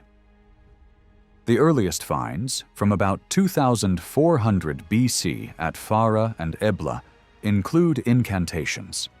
By the early 2nd millennium, they were arranged by topic, say banishing evil spirits, and sometimes supplied with Akkadian translations. One charm against a rabid dog evokes a fleet, broad-chested creature lurking at thresholds, carrying its seed in its mouth and leaving offspring where it bit. Around the same time, we meet hymns to gods and temples, some by the first named author in history, Enheduanna, high priestess of Nana and daughter of Sargon of Akkad. In her Indictment of Nana, she laments her expulsion. Like a swallow he made me fly from the window, recounting the loss of her crown and dignity. Epics and myths tell of great and lesser gods and half-legendary rulers like Gilgamesh. Wisdom writings, akin to Proverbs, Job, or Ecclesiastes, wrestle with ethics and conduct. Instruction texts warn, for example, to avoid disputes lest you be dragged in as a witness to another's quarrel. Proverbs observe that the tongue, not the heart, breeds enmity, that one lie spoils future truths, and that into an open mouth a fly enters. Riddles also appear. One describes a house that the unseeing enter and the seeing leave, whose answer is the school, though some wordplay is now opaque. Kings receive and author hymns, and the sacred marriage imagery that links ruler, god, and fertility shades into secular love poetry. One ritual exchange has the royal couple urging each other to spend the night in joyous passion, the king declaring, "My love is poured out for you." Letters could be prayers, too. A petitioner writes to Marduk in the voice of a servant pleading, "Why have you neglected me? Look on my family, for their sakes help me." Hymns praise and petition at once. Prayers may be simple prose set before a statue or read to a deity by a votive figure, and even names can be pocket prayers like, "May God save me." Scribes became connoisseurs, labeling hymns by type, harmony, heroic, musical, or by the instrument, lyre, drum, and other strings. Performance directions, choral refrains, bows, pepper the margins. With the old Babylonian period came new forms, like congregational laments for ruined cities and temples. These poems reckon with divine displeasure, rehearse the chain of events, and beg the patron god to restore the community. In the lamentation over the destruction of Ur, the goddess Ningal sits among the wreckage, cradling a mourning harp and whispering of a fate heavy with tears, while the poem paints streets piled with bodies and festival squares stacked like heaps, the land's blood-filling pits like metal in a mold, flesh melting like fat in the sun. Survivors address Nana, asking that the city rise again before you and not fade like evening stars. Related elegies commemorate great figures and ordinary people alike. In one for a woman who dies in childbirth, she recalls joy at pregnancy turning to dread in labor, prays in vain to Beletili, and then speaks of death stealing her from house and husband, sending her to the land of no return. In classrooms where Akkadian speakers learned Sumerian, students crafted disputations, witty contests between paired rivals such as summer and winter, bird and fish, shepherd and farmer, marked in the script with a special man against man speaking sign. A king or god pronounced the winner, and the rivals reconciled. Pieces made to be performed at court and festival, keeping alive a literary culture that mingled memory, ritual, instruction, and play. Later, Mesopotamian reflections on ethics and meaning belong with what we'd call wisdom literature. Ideas about justice and deserved reward took shape slowly. People assumed the gods governed the cosmos and meted out punishment for neglect and favor for faithful service. Yet that premise could clash with lived experience. In the Babylonian counterpart to Job, the poem of the righteous sufferer, the speaker insists he has prayed, sacrificed, and honored holy days, but still suffers. He wonders how anyone can know what truly pleases a god, or fathom divine intent, and asks where mortals might ever learn a god's way. Such doubts already echo in Sumerian texts. After Ur's fall, Sumerian ceased to be a spoken language and became the learned medium of scribes, who cataloged, copied, translated, and even continued composing in it. Babylonian scholarship gained prestige beyond Mesopotamia. Some works circulated in bilingual or even trilingual form. Others faded. Akkadian literature grew beside the older corpus, recasting Sumerian pieces and adding new ones, like the Assyrian tale, The Poor Man of Nippur, in which a cheated pauper cleverly turns the tables on a corrupt mayor. How widely the public heard such works is unclear given low literacy. Much of it likely began as school exercises or elite entertainment. Court poetry certainly existed. Dialogues were probably performed, hymns and epics were recited at festivals.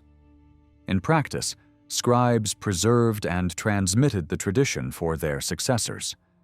Mesopotamian verse often builds meaning through parallel lines, repeating, enlarging, or contrasting an idea. In The Righteous Sufferer, The poet piles up time and pleas. Years pass, misfortune mounts. The god does not show his face. The goddess does not lift her head, tightening the sense of abandonment. Sumerian poems don't employ regular meter or rhyme, and Sumerian myths and epics tend not to surge toward a dramatic climax. Characters can feel flat. Episodes sometimes remain loosely connected. Akkadian epics show a stronger sense of narrative craft. Heroes hesitate before the decisive fight, suspense rises, and disparate legends, stories of Gilgamesh and a beloved flood narrative with Sumerian roots, are woven into a 12-tablet masterpiece about adventure, friendship, loss, rage, regret, and the fear of death. First millennium Assyrian myths could also carry court politics, countering pro-Babylonian factions. Historical writing included king lists, royal inscriptions, letters, and hymns. The Sumerian king list traces rulership from before the flood through Hammurabi and even names Gilgamesh. Later lists outlined Babylonian dynasties, sometimes in bilingual format. Reliability declines with age. Early sections mix overlapping dynasties and inflate reigns. Royal records brag of victories and omit defeats. Vast numbers of letters survive, mostly about business, though private notes appear too. Openings follow set formulas. Tell A, thus B, with blessings for the recipient's life. Messages can mix orders, complaints, and cajoling lines like, "Are you no longer my brother?" Royal correspondence is especially revealing. Repairs after floods, transport logistics, dereliction of duty, war updates, spy reports, even missing persons notices. Shamshi-Adad writes his son, Yasmak-Adad, not to forgive tribal debts, lest others be angered and stay away, to scold chiefs whose men fail to muster, to leave Euphrates landholdings undisturbed except for estates of the dead or fled, and to prioritize building large boats to move royal barley. In another letter, the son, stung by a paternal rebuke, retorts, "Am I a child?" Omens were integral to statecraft. By the first millennium, Assyria had canonized large series, dream signs, celestial signs interpreted by court experts. A dream of receiving a seal bearing one's own name promised fame and descendants. Losing such a seal portended a son's death.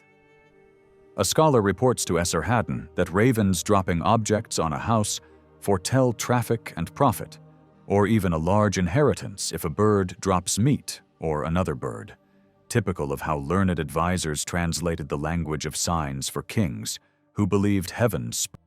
Medicine in Mesopotamia was far more developed than outsiders like Herodotus suggested when he described the sick being placed in the streets to receive advice from passers-by. By the 3rd millennium BCE, medical practitioners were well established. There were two main types, the Ashipu, who used rituals and incantations, and the Asu, who relied on more practical remedies. The boundary between the two was fluid. An exorcist might prescribe herbs, while a physician could employ chants. Often both worked together, even for the royal household. The role of a Ashipu was frequently hereditary, passed from father to son, while physicians held ranks such as chief physician or deputy. Women appear as midwives, and occasionally as doctors, and specialists included veterinarians and eye doctors. Clinical observation was important. Symptoms like pulse, temperature, skin color, and urine were noted, and contagious disease was recognized. A letter from King Zimri-Liam of Mari shows awareness of infection control, with orders to isolate a sick woman from others. The Code of Hammurabi even listed medical fees, scaled to the patient's social status. Most physicians served palaces or temples, and some were dispatched abroad as part of diplomatic exchanges. Physicians carried distinctive tools, such as herb boxes or scorched pots for mixing medicines. Mesopotamians understood that certain illnesses had natural causes, spoiled food, overindulgence, or exposure, but many were still attributed to divine punishment or demonic attack. Illnesses were seen as the hand of a god or demon, requiring both ritual cleansing and physical treatment. Cures ranged from herbal mixtures to extreme prescriptions, such as amulets involving animal parts. Over time, symptoms and patterns of disease were carefully recorded, forming large omen series. These texts described what an exorcist might observe on the way to a patient's house, the progress of diseases day by day, and whether recovery or death was likely. Diseases were linked to specific gods. For example, violent shaking might be the hand of sin, a death sentence. Women's health and childbirth were also treated in detail, including attempts to predict the sex of unborn children and guidelines on favorable days for conception. Medical remedies expanded to include an extensive knowledge of plants and minerals. Prescriptions mentioned ingredients like salt, milk, figs, dates, thyme, and snakeskin. Remedies could be applied externally as ointments, inhaled as vapor, or taken internally, often mixed with beer. A first millennium handbook listed hundreds of plants with instructions for preparation and timing of collection, much like modern herbal guides. Assyrian libraries even compiled glossaries of Sumerian plant names with Semitic equivalents, preserving an enormous pharmacopoeia. Surgery was rare and limited. Trepanation, the cutting of the skull, is attested in skeletal remains from as early as 5000 BCE, performed either to treat injury or relieve epilepsy. Surgeons set broken bones, and castration was likely performed under medical supervision, though evidence is scarce. Surgical instruments like the lancet were known, but anatomical knowledge was restricted by taboos against human dissection. Instead, priests studied animal livers and lungs for divination, which limited progress in physiology. Mesopotamians recognized variations in pulse, but never developed a theory of circulation. Although Mesopotamian medicine combined practical remedies with superstition, it laid the groundwork for later traditions. Its gods included Nineveh, Lord Doctor, and his son carried a serpent-twined rod that foreshadows the modern symbol of medicine. Much of this knowledge, alongside Egyptian practices, eventually influenced Greek medicine and shaped the path that led to the reforms of Hippocrates.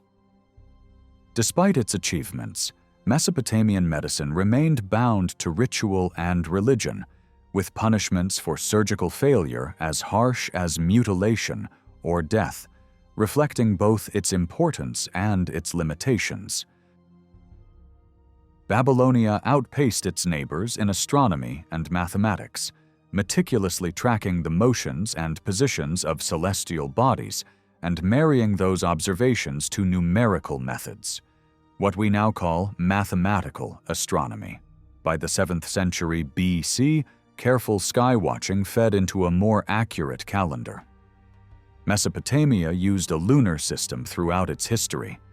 Months of 29 or 30 days, years of roughly 354 days, and month names tied to rites or agricultural cycles. To keep lunar festivals aligned with the seasons, an extra month was inserted about every 3 years.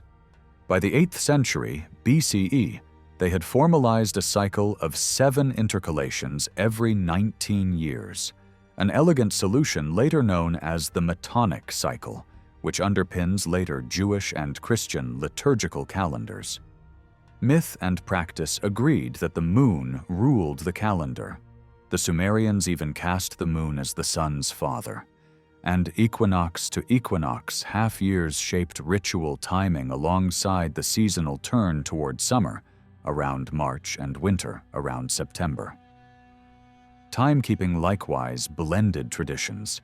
the Babylonian sexagesimal division gave us minutes and seconds, Babylon counted 12 double hours, each with 60 double minutes, from sunset, also segmenting the day into 6 equal observational parts, while Egypt divided daylight into 12 seasonally variable hours.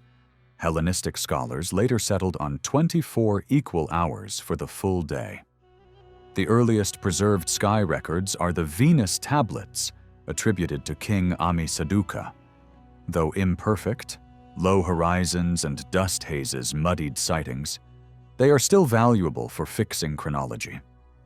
Over time, omen compendia grew to include eclipses, heliacal risings, new moons, planetary paths, day lengths, and their supposed political meanings. At the close of the 2nd millennium BC, Assyrians produced astrolabes that mapped constellations and planets within a tripartite sky, ruled by Anu, Enlil, and Ea. Arranged as 3 concentric rings or columns, subdivided into 12 months, they linked stellar risings to the calendar and imagined planets as wild goats roaming among tame stars. In daily life, time was measured with water clocks, vessels calibrated by outflow, often paired with sets of bowls to capture shorter or longer intervals. With basic instruments, sighting tubes, water clocks, simple sundials, and shadow devices, Mesopotamian observers compiled star catalogs and even measured separations along the Tropic of Cancer using 3 methods: timed transits via water weight, arcs, and linear or degree lengths. A foundational handbook, Mul Epian, preserved in Ashurbanipal's library, organized stars along 3 roads, discussed planets, calendar intricacies, and Venus's disappearances and returns. From the 7th to the 2nd centuries BC, astronomers kept diaries noting monthly and yearly phenomena, moon and planetary events, solstices and equinoxes, Sirius, meteors, comets, as well as weather, commodity prices, river levels, and noteworthy happenings. Past diaries were aggregated into goal year texts to forecast future events, and entries for 164 and 87 BC mention Halley's comet. The Assyrians could also predict lunar eclipses. The most sophisticated material, dating from about 300 BC into the early Common Era, includes ephemerides charting daily and monthly positions of the moon and visible planets, along with procedure texts explaining how to compute them. Their lunar tables are strikingly precise. A Babylonian, Kadanas, calculated the solar year within roughly 4 minutes, 32.65 seconds of the true value. This high-precision computation developed contemporaneously with Euclidean mathematics and Hipparchan astronomy, though Babylonians never fused their results into a single physical model of the cosmos, as Greek thinkers tried to do. Their calculations also enabled the zodiac and natal astrology. Believing the heavens mirrored events on Earth, early omen lore focused on the fate of king and state. Horoscopic astrology later tied celestial configurations to individual births, driving the partition of the ecliptic into 12 30-degree signs and standardizing a schematic year of 12 30-day months. The earliest extant Babylonian horoscope was cast for a child born April 29, 410 BC. Chaldean skill in astrology gained renown across Europe, even as astronomical calculators and astrologers belonged to different social and intellectual circles. Beyond the skies, cuneiform tablets reveal a rich technical lexicon, not all of it now understood, and archaeological traces of advanced craft. Mesopotamians cataloged the world. Animals, plants, minerals, even deities, beginning in the 3rd millennium BC.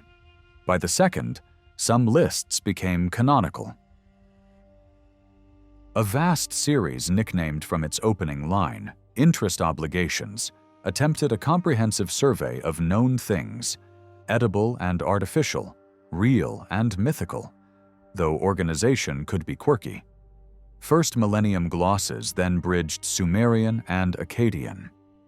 Their natural science grew from these lexical lists and expanded by Babylonian scholars.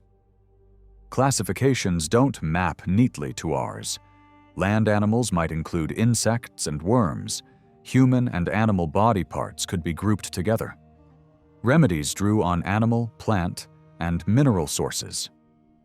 Omens likewise described creatures and behavior, mixing the real with the fantastic, and texts note both contemporary wild fauna and now extinct types.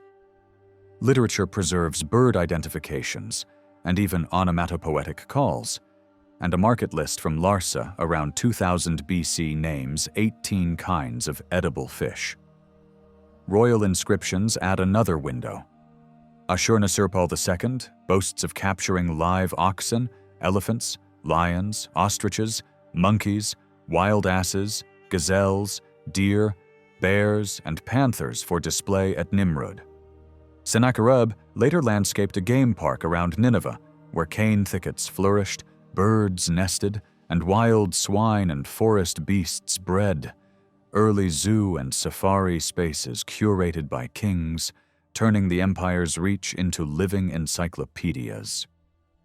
Ancient Mesopotamians paid close attention to the natural world, recording omens related to plants and their locations, while also valuing herbs for their medicinal uses. Some of these plants were imported from distant lands, showing the early importance of trade in medicine. They described plants in detail, often naming them by appearance, such as hound's tongue, and listed parts from flower to root.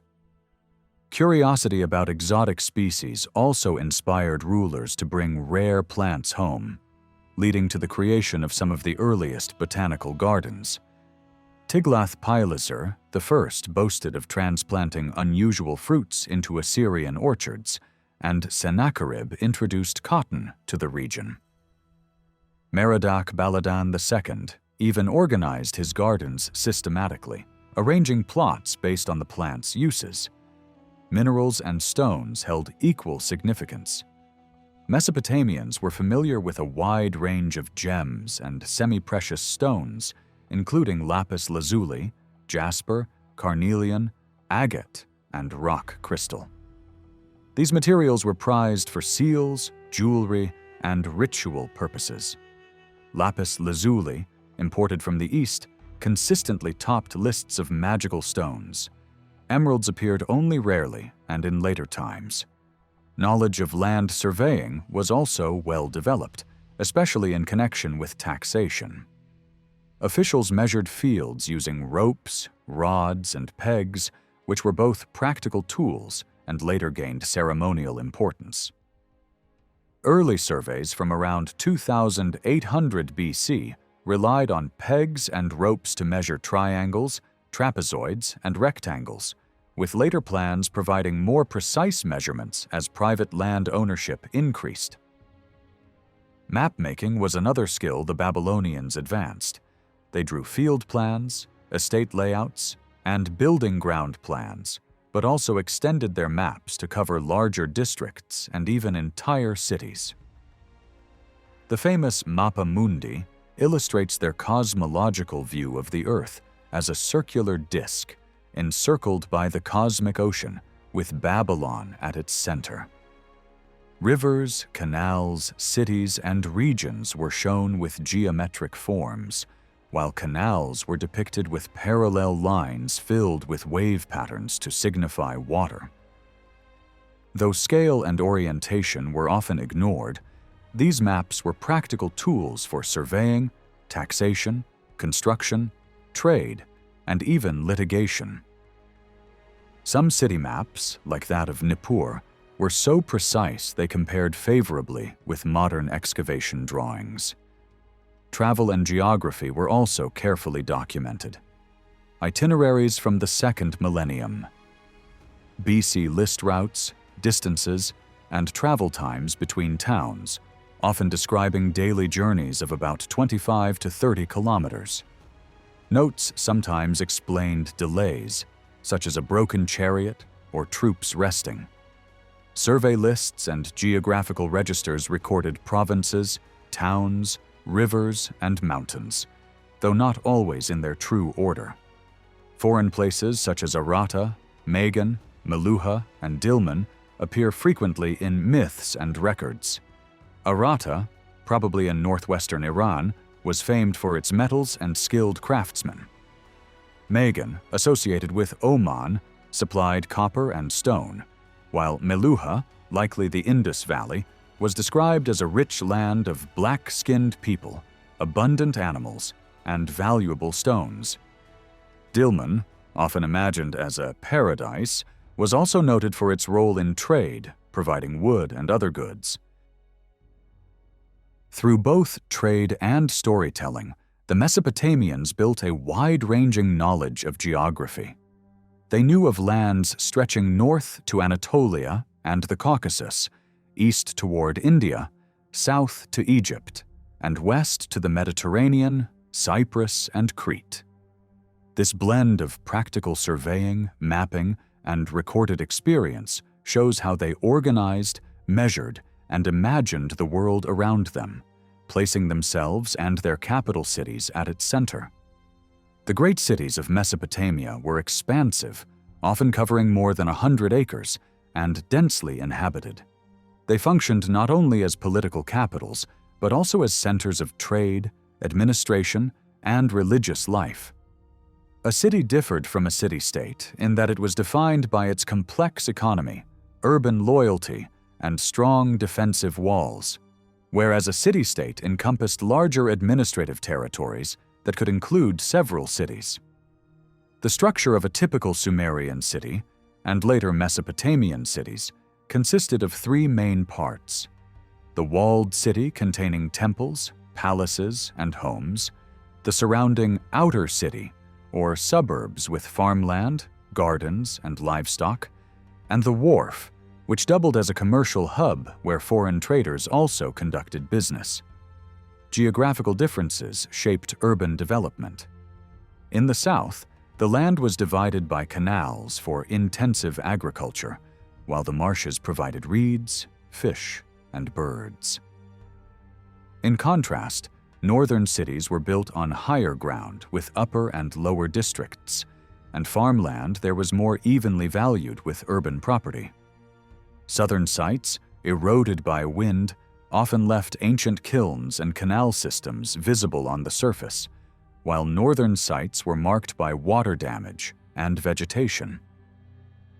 Temples were the earliest driving force behind urban growth, serving not only religious needs, but also generating writing, governance, and economic organization.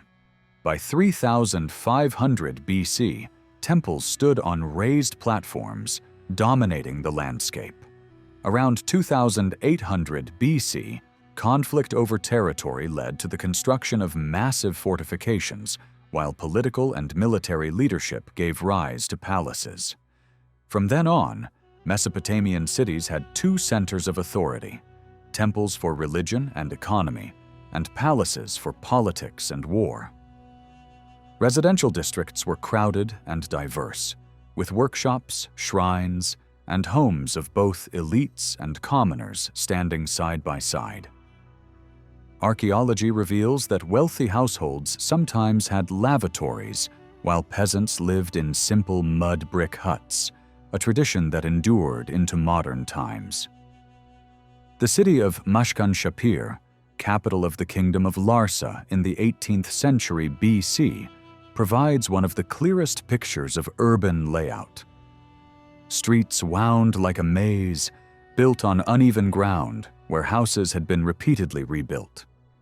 Trash was often discarded in the streets, and scavenging animals roamed freely. Craftsmen lived within these neighborhoods, and some areas specialized in pottery, metalwork, or stone carving. Unlike later cities, there was little evidence of centralized marketplaces. Trade seems to have taken place near workshops, city gates, or docks. Population estimates vary, but southern Mesopotamian cities are thought to have housed between 10,000 and 100,000 people at their peak, though densities were likely closer to rural villages at around 100 people per hectare.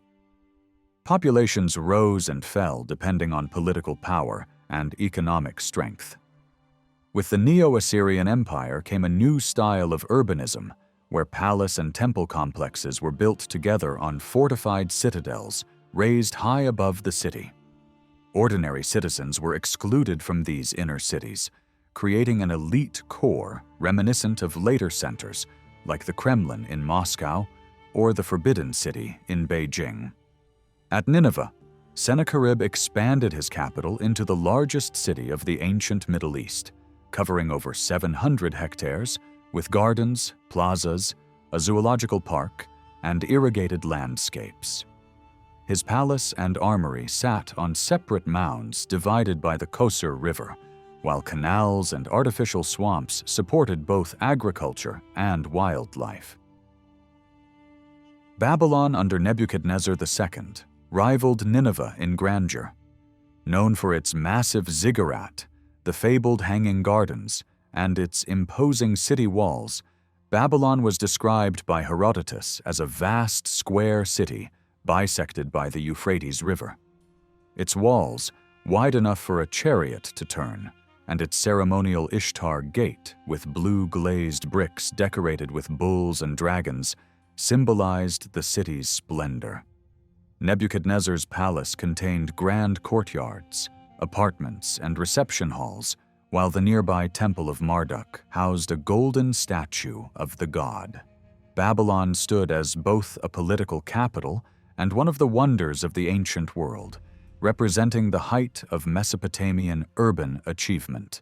Before the Gulf War, Saddam Hussein set out to revive Babylon in a self-conscious echo of ancient monarchs, down to stamping his name into new bricks. From September 22nd to October 6th, 1994, he staged a festival titled From Nebuchadnezzar to Saddam Hussein. Babylon invokes its glories on the path of jihad and glorious development, promoted with posters pairing his profile with Nebuchadnezzar II, above images of lion friezes and a turreted gate. In every Mesopotamian city, the two anchor institutions were the temple and the palace. The principal temple stood on the city's highest ground, often with a ziggurat nearby. Palaces, lacking such lofty platforms, are harder for archaeologists to pinpoint. Under centralized regimes, a king presided over the capital while governors managed other cities, and real power was shared, uneasily, by the crown, temple establishments, and entrenched elite families. Even strong royal governments relied on local authorities to handle day-to-day matters, guarding travelers and goods, hunting down thieves and murderers, settling inheritances and domestic disputes, and drafting citizens for labor or military duty. Drawing on scattered evidence, Thorkild Jacobsen argued that early dynastic cities exhibited a kind of primitive democracy, with a civic assembly debating policy, mirrored in myths where the gods deliberate together. In tales from Uruk, elders and younger men both advise, hinting at a two-chamber format led by designated officers. Over time, assemblies were reduced to local councils or courts as rulers absorbed their powers. By the Old Babylonian era, cities were subdivided into wards, administered by household heads, and a mayor, likely meeting at a city gate, a term linguistically tied to ward at Eshnunna. Tablets list Amorites in the city by ward, each named for its leading man. Southern cities were distinctive landscapes of multiple mounds separated by canal beds that once crisscrossed the urban fabric. At Larsa, waterways split sacred/administrative quarters from residential or artisanal zones. They simultaneously divided neighborhoods and tied cities into long-distance transport and trade, with harbors and riverfront offices, the wharf, supervising commerce and exchange rates. Streets and canals both fragmented and linked the city. Paving was rare before the first millennium BC. Sennacherib remade Nineveh with broader plazas, straighter, wider streets, and a limestone processional way. Proud of his royal road, he fixed its width at 52 great cubits and set a brutal penalty for encroachment. Anyone whose rebuilt foundations narrowed it shall be impaled over his own house. The edict implies private citizens otherwise chose their house sites and plans, so long as they respected the king's thoroughfare. Major roads likely paralleled waterways, with other main streets crossing them at right angles to form roughly 1-hectare blocks, the typical scale of both a small village and an urban neighborhood. Every great city wore a belt of fortifications that marked off the urban core. Walls tended to hug the settlement's edge and could later be extended to enclose more ground as populations or state functions expanded. Conquered cities routinely had their walls torn down. Ur's early dynastic walls later constrained growth, forcing suburbs outside at some risk until larger circuits could be built. Sennacherib's capital ballooned from 72 to about 400 hectares. He raised a massive inner wall some 12 meters thick and over 13 meters high, pierced by 15 gates, and ringed the city with parks and cultivated land stretching many kilometers beyond a great outer wall. Annual cult processions led the city god's statue out through a special gate to a New Year chapel beyond the walls. Water came chiefly from the great rivers and canals, though Assyrian palaces also tapped deep wells, safer in a siege. Nimrud had wells nearly 30 meters deep, one still capable of yielding thousands of gallons a day when cleared in modern times, complete with pulley wear marks and jar chains for hoisting water. Sennacherib described ropes, bronze cables, chains, and beams set over wells to draw water daily, and he famously built an aqueduct from Jerwan, nearly 10 kilometers away, carrying flow across valleys on arches, its bed sealed with bitumen and stone, and fed by multiple tributaries to guarantee supply. Clean water mattered. Courts punished contamination harshly, and texts warn of lethal consequences from foul drinking water. Ritual purity reinforced everyday hygiene.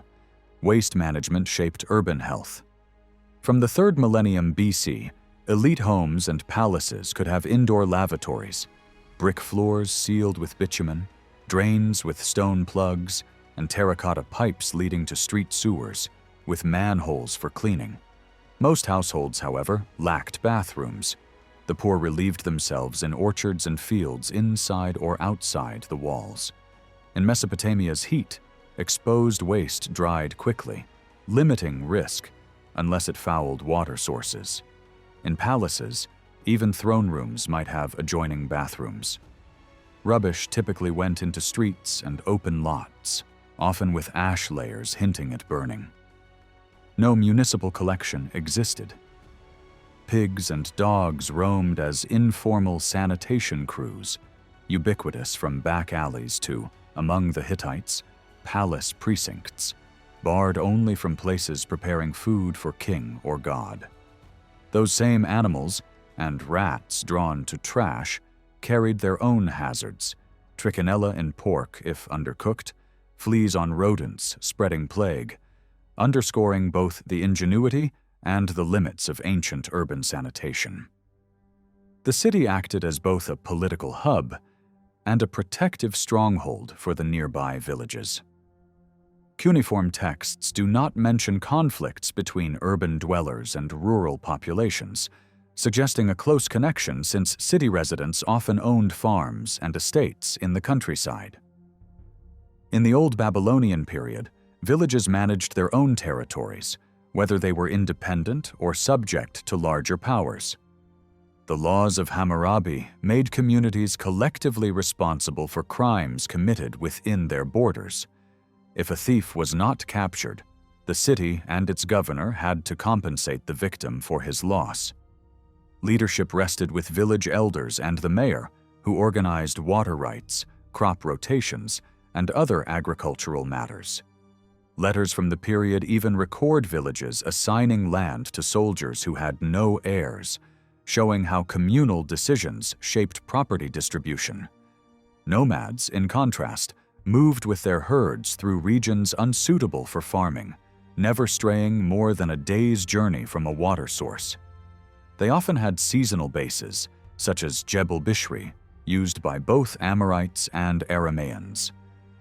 Nomadic society was organized into tribes and clans, ranging from loosely structured groups to hierarchical chiefdoms. Many were semi-nomadic, farming on the fringes of cities while herding animals, a lifestyle later compared to modern Bedouin. Because nomads left few records and little material evidence, archaeologists often rely on ethnographic parallels with modern communities. One notable example was Frank Hole's work with Luri nomads in Iran, where he observed their seasonal migrations and even discovered a Neolithic site on their routes. With the help of an elder, Sayyid Ali, Hole learned that the spatial layout of tents, fireplace, ash dump, and wind orientation had remained consistent across centuries, showing continuity between ancient and modern practice. Ancient texts, however, often portrayed nomads negatively. Scribes in the cities depicted groups like the Gutians and Amorites as uncivilized, irreligious, and even animal-like. The Amorites, called Mar-Tu in Sumerian and Amuru in Akkadian, were seen as dangerous outsiders from the west who lived in tents, ate raw meat, and lacked proper burial customs. The kings of Ur even built a defensive wall against them. Yet over time, Amorites were absorbed into Mesopotamian society, taking up roles as farmers, soldiers, and eventually rulers. Shamshi-Adad I in the north and Hammurabi of Babylon in the south both came from Amorite backgrounds, illustrating how former nomads could establish powerful dynasties. The archives of Mari reveal close monitoring of Amorite migrations, and the state even employed them for labor and military service, showing the balance between control and dependence. Although nomads were often viewed as outsiders, they were economically tied to settled populations.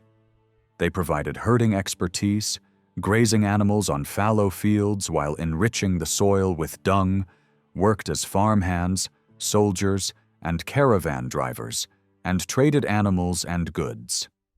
The Amorites bred donkeys vital for transport and farming, while later camel nomads expanded into deserts far from urban centers but maintained economic links through trade routes. Livestock represented wealth on the move, a flexible economic strategy in a land where agriculture was always uncertain due to climate, war, and taxation. Over time, new tribal waves emerged. The Amorites gave way to the Aramaeans, who were later followed by the Arabs. These groups, defined more by shifting tribal genealogies than fixed borders, continually absorbed outsiders, showing that nomadic identity was fluid, resilient, and deeply entwined with the fortunes of Mesopotamian civilization. Periods of political instability allowed the Amorites, and later the Aramaeans, to gain influence, as many rural settlements were abandoned.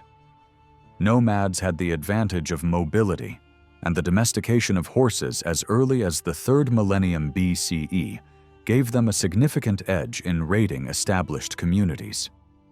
These raids were often most effective when the cities and farmlands were weakened by famine or conflict. Over time, however, nomadic groups were absorbed into settled populations, gradually adopting urban life. What began as tribal leaders in the desert could, within a few generations, become kings and founders of dynasties. Many tribes followed seasonal migration routes, splitting their communities so that one part farmed near settled areas in winter, while the other drove flocks northward in summer to find pasture. These annual patterns of movement were carefully organized, with grazing rights negotiated between tribes and settled communities.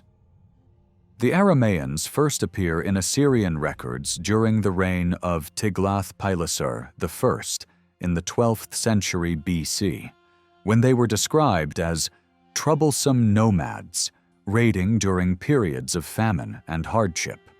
By the 10th century BC, however, they had transitioned into small states across the Euphrates and Kabur regions, each named after ancestral tribal figures such as Bit Adini or Bit Bakiani. From the 9th century onward, they left inscriptions in their own language, Aramaic, marking their growing political and cultural presence. Around the same time, domesticated camels transformed nomadic life. Originally tamed in Arabia in the 3rd millennium BC, camels became essential by the end of the 2nd millennium, enabling traders to carry incense and spices from southern Arabia through the deserts to Mesopotamian and Levantine markets. Unlike sheep or goats, camels needed little water, allowing them to thrive in harsher, more remote landscapes. The social structure of Mesopotamia, vividly illustrated by Hammurabi's law code, was based less on rigid classes and more on economics. Society was divided between property owners and those dependent on them, with 3 main strata: the awilum, the mushkanum, and the wardum, or slave. The awilum, often a landowner or head of a household, owed taxes and military service to the state. The mushkanum, originally an Amorite word meaning one who bows down, ranked below the freemen and were often linked to palace service. Later, the term came to mean poor and survived in languages like Hebrew, Arabic, and even French as Meskin. Slaves were either captured in war, seized for debt, or born into servitude. At first, captives were killed, but later kings organized them into labor gangs for agriculture, construction, and the military. State and temple slaves could live in barracks, while private slaves were fewer and often worked as domestic servants. Interestingly, children born in slavery could sometimes be adopted, inherit property, or even gain freedom, while slaves themselves could buy their liberty or marry into free families, with their children born free. Debt slavery was another feature of society. Families unable to repay loans could sell themselves or their children into bondage. Kings occasionally issued edicts freeing debt slaves at the start of their reigns, a gesture of justice and renewal. Merchants traded foreign slaves, with northern Subarians especially valued. Prices varied, but on average a slave cost around 20 shekels of silver, roughly equivalent to 2 years' wages for a hired laborer. Owning slaves was often more expensive than hiring seasonal workers, so slavery was never the backbone of the economy.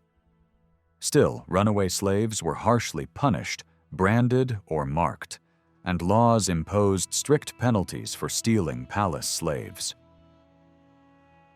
Despite social divisions, Mesopotamian society was not entirely rigid. Freed slaves could rise in status, and even kings could come from humble origins. The story of Sargon tells how a child of uncertain birth, said to be the son of a priestess, could rise to rule, legitimized by divine will. Hammurabi himself, an Amorite, justified his authority as divinely chosen to bring justice and prevent the strong from oppressing the weak. In this way, power and mobility existed within the system. Ethnic identity, meanwhile, rarely created barriers. Many groups entered Mesopotamia, sometimes as enemies, sometimes as deported populations, but were eventually absorbed. The Assyrians, in particular, resettled conquered peoples, not only as slaves, but also as laborers, artisans, and soldiers. Skilled craftsmen could thrive under new rulers, and whole communities were integrated into Mesopotamian society.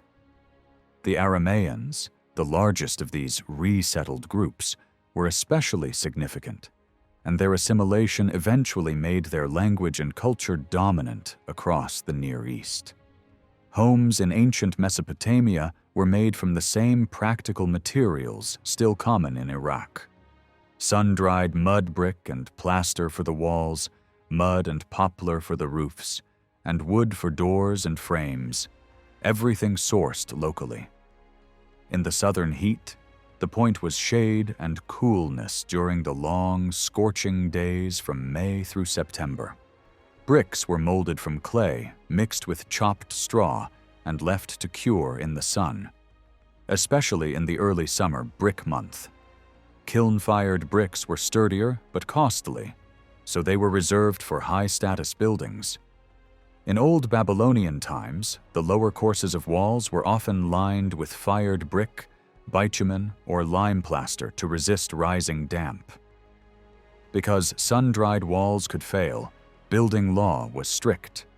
A negligent builder whose collapsing house killed the owner could be put to death, and liability extended even to the builder's family if the victim was the owner's child. Roofs typically combined palm trunks, reed mats, and a packed earthen layer, with stairs to the roof for drying produce, catching evening breezes, or performing household rites. Early houses tended to be thick-walled, windowless huts. When windows existed, they were small grills of clay or wood. Light came from oil lamps, little shoe-shaped bowls of sesame oil with a wick of wool or plant fiber. Interior planning was simple. Low doorways forced people to duck, adjacent homes often shared a wall, and neighbors shared responsibility for its upkeep. Door frames were painted red to repel evil, and protective figurines were buried at thresholds, along walls, in toilets, and near beds. Wealthier families lived around a central courtyard, sometimes with an upper story built on thickened foundations mirroring the ground plan. In cramped cities, the courtyard might be reduced or absent. Large houses are easier to read archaeologically. Reception rooms, kitchen and hearths, water installations, sealed strong rooms with hooked clay-sealed knobs impressed with cylinder seals, and sometimes a small private shrine. Latrines appear from the 3rd millennium BCE onward, raised platforms over pits or drains, sometimes with bitumen seats. One early palace had multiple brick-seated toilets and dedicated bathrooms stocked with tubs, stools, jars, and mirrors. Drains led to covered sewers about a meter high, and each toilet had a large pitcher and dipper for flushing. By the 1st millennium, palatial drainage systems carried waste to the river. Houses varied widely in size and plan and changed over time. 3rd millennium homes at Uruk and Farah could occupy around 400 square meters, while typical Old Babylonian houses at Ur were often under 100 square meters. Everyday life brought pests. Scorpions and snakes might drop from reed and mud ceilings. Omen texts even interpreted such incidents, and recipes existed for treating stings. Ants, beetles, and cockroaches decorated the walls in uninvited patterns, and diviners read meanings into encounters with such creatures indoors and out. Furnishings depended on place, period, and wealth. Most items were organic, wood, leather, fibers, so they rarely survive, but texts and art fill gaps. Techniques included joining with cords, sinews, and glue, and upholstering with leather. From Assyria, we have the richest picture. Local workshops, imports, and tribute-supplied luxury stools, chairs, tables, couches, and thrones. Stools ranged from simple reed seats on wooden frames to folding cross-leg models with carved sides. Chairs could have arms and high backs in hardwoods, inlaid or overlaid with bronze, copper, silver, gold, and carved ivory. Seats were leather, rush, palm fiber or felt, and washable linen slipcovers are mentioned. Thrones, sedan chairs, and armchairs appear in reliefs. Footstools might end in lion paws on conical bases. Ivory fittings, often Phoenician or Syrian, show griffins, sphinxes, winged figures, and the famous woman at the window. Couches used similar decorative programs, sometimes with recumbent lions for feet. Dining used small square tables on 4 ornate legs, finishing in hoofs or paws. Tablecloths and hand-drying napkins are attested. Beds combined wooden frames and supports with rope or reed lattices, sometimes metal strip crisscrossing. Mattresses were stuffed with wool, goat hair, or palm fiber, with linen sheets, cushions, and blankets. Many bed legs also ended in hoofs or claws. Some beds were box-like. Carpets and mats served as floor coverings. Carved limestone carpet thresholds imitate textiles, while true carpets signaled wealth and doubled as wall hangings. Storage relied on baskets, skins, clay bins, and large wooden chests. Liquids went into waterproofed containers, and wine into marked large jars. Tableware ran from pottery and wood to stone and metal. Ostrich eggshell made delicate vessels. Bone forks, often single-pronged. Metal or stone-bladed knives sharpened on little whetstones, and spoons of bitumen, wood, terracotta, metal, or ivory rounded out the kit. Cooking happened in ovens inside or in the courtyard. Pots had small loop handles so they could be hung safely away from vermin. Kitchens used frying pans, perforated sieve pots, kettles, and equipment for brewing date beer. Mortars and pestles processed cereals and legumes. Hand mills of imported volcanic stone ground barley, sesame, and spices. Households could include enslaved people, usually women, though men also lived in, sometimes up to 10 of each under one roof. Their children legally belonged to the owner. Enslavers often encouraged marriages among slaves to increase household labor. Sales of individual family members happened, but were not the norm. A male slave could marry a free woman with the owner's consent. She and their children remained free even without a dowry. If she brought a dowry and the enslaved husband died or deserted her, she recovered the dowry and half the profits from it, the other half going to the owner. Female slaves might serve as concubines, either supplied by an infertile wife or owned by a husband.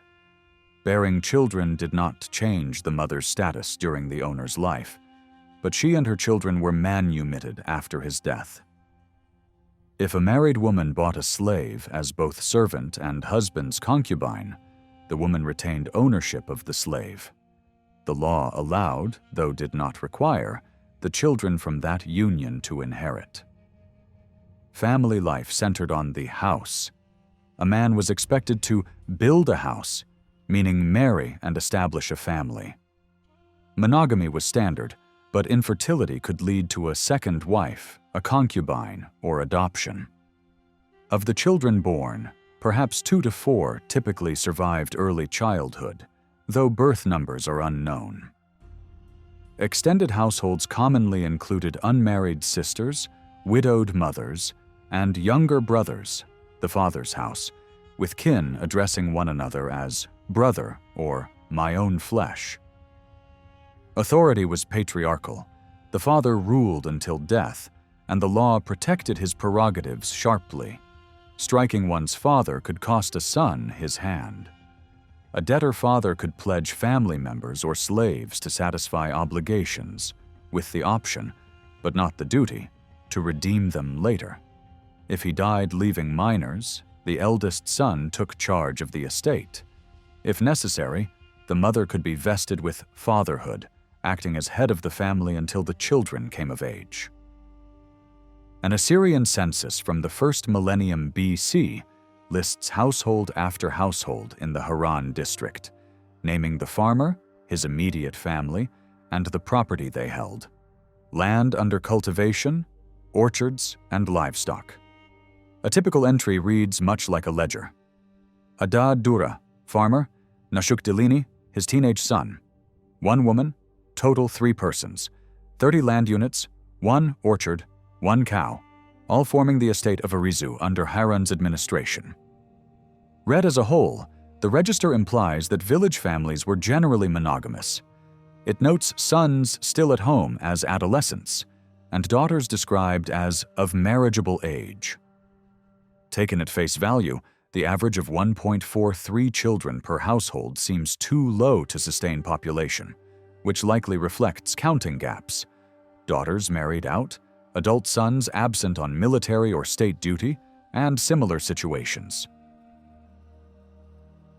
Care around pregnancy and birth-blended medicine, protective objects, and ritual. Expectant mothers wore amulets and used herbal remedies. Incantations were recited to ward off dangers embodied by malevolent beings. Above all, Lamashtu, a female demon blamed for miscarriage, stillbirth, and crib death. To counter her, women wore the image or head of Pazuzu, depicted with a dog-like face, bulging eyes, scaly body, taloned feet, and sometimes wings, or hung plaques engraved with Lamashtu's image on one side and a banishing spell on the other. Texts also prescribe ways to aid conception, such as strings of particular stones worn at the neck, and treatments for illnesses in pregnancy, including plant mixtures warmed with oil and beer, applied internally on wool pads, and accompanied by anointing and bandaging. During labor, a woman might chew tree bark to ease pain, have her belly massaged with ointment, or be rolled with a special wooden rod. Midwives and female kin assisted, and mythic recitations sought divine help. One popular chant retold how the moon god's consort safely delivered after anointing, ending with a plea that the current birth be just as smooth. If all else failed, stronger magic was invoked. The laboring woman would go to a place of the dead, while a priest called on Marduk to bring forth the sealed one to the light. Medical tablets cover a range of gynecological conditions, postpartum complications, and even an abortive recipe, underscoring both the danger and the pragmatic approach to women's health. Childbirth was perilous for mother and infant, a reality that echoes through lament poetry, in which a dying woman tells her husband how death crept into the bedroom and tore her from him, even as prayers to the mother of the gods went unanswered. Lullabies grew from ancient incantations, meant to quiet babies, so the gods would not be angered by human clamor. Naming came soon after birth, and many Akkadian names capture parental gratitude or grief. My God showed mercy.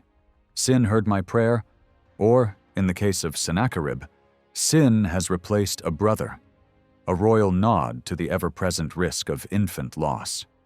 Lists of ominous birth abnormalities range from conjoined twins to ambiguous genitalia. Malformed newborns were treated as dire portents and ritually disposed of in the river, while ordinary childhood illnesses fill omen and magical texts. Because a mother's milk could mean life or death, wealthy families hired wet nurses. Poorer ones faced tragic odds. Breastfeeding often continued for 2 to 3 years, and incidentally limited fertility. Infants slept in baskets. As they grew, they were carried in slings. Boys' births were celebrated more openly, and exposure of newborns likely fell more heavily on girls. Adoption answered the need for heirs to care for parents and inherit. Newborns left at birth could be taken in. Older children were adopted through payments to their biological parents, recorded in contracts that read like sales. Adults could also join another family by choice, and enslaved people might be freed and adopted as sons. The contracts spell out duties. The adoptee must share good and ill with the adoptive parents, provide for them in old age, perform proper burial and mourning, and inherit even if natural children are later born. Penalties for breaking the bond were severe. Parents who disowned could forfeit their estate. A son who repudiated his new parents could be shaved and sold. Letters show the emotional reality behind the legal formulas. One son complained that, though his mother had borne him, his adoptive mother loved her adoptee more than she loved him. Local practice varied.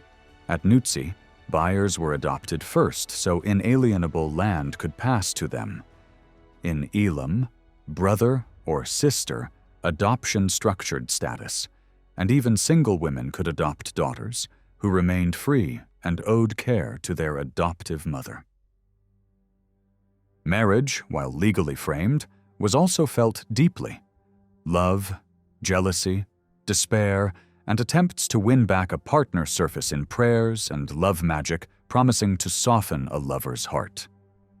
Law codes and contracts handled the practical side: property, inheritance, and obligations. One old Babylonian document itemizes gifts and costs a bride's father incurred over months of negotiations. Broadly, marriage moved through 4 steps: betrothal, exchange of payments, the bride's transfer to her husband's family home, and consummation. The laws of Eshnunna make the point bluntly. Without parental consent, a formal contract, and a wedding feast, cohabitation, even for a full year, did not constitute a legal marriage. With them, it did, and adultery by the wife carried a capital penalty. The groom's payment, often substantial, secured his claim. The bride's family matched it with a dowry of household goods, silver rings, enslaved laborers, fields, furniture, textiles, and jewelry. Installments could be completed by the birth of the first child, after which the woman's status as a legal wife was fully established. The husband managed his wife's property along with his own, but its origins and protections remained recognized in law. In old Babylonian times, marriage was treated as a binding agreement between families, often recorded in written contracts. These contracts listed the dowry sent with the bride and included clauses for what would happen in the event of divorce. If the groom died or rejected his bride, his father could insist that she be given to one of his other sons, provided he was of age. In this sense, a woman did not marry just an individual, but entered into her husband's family. Alongside the written contract, marriage also involved spoken vows and symbolic acts. Surviving formulas suggest words such as, "You are my wife, I am your husband," while divorce annulments reversed this with phrases like, "You are not my husband," or "You are not my wife." Wedding celebrations, especially among wealthy families, could last several days or weeks, and involved gifts of food, clothing, jewelry, and valuables from the groom's family. The bride was veiled during the ceremony, but after marriage, women in Babylonia did not wear veils, unlike in Assyria, where married women were required to do so. Since many brides were married in their teens, sometimes extremely young, they might remain in their father's home until they matured, with consummation delayed. In some cases, the groom stayed temporarily in the father-in-law's house, where the marriage was consummated on a bed often included in the dowry. Virginity was highly valued, with companions of the bride guarding her honor and producing the blood-stained sheet after the wedding night as proof. Disputes over virginity were settled in court, sometimes relying on testimony from female experts. Penetration was legally the defining factor in cases of seduction, rape, or disputes over chastity. The law codes also addressed incest and sexual misconduct. Hammurabi's laws imposed fines or severe punishments depending on the offense. A father-in-law caught with his son's betrothed could be fined, but if the son had already consummated the marriage, the father faced drowning. More extreme cases, such as sex with a mother after the father's death, resulted in burning. Generally, men were permitted only one legal wife, though exceptions were allowed. If a wife was incapacitated, a man could take another wife, but was still obliged to support the first. Concubines also played a role.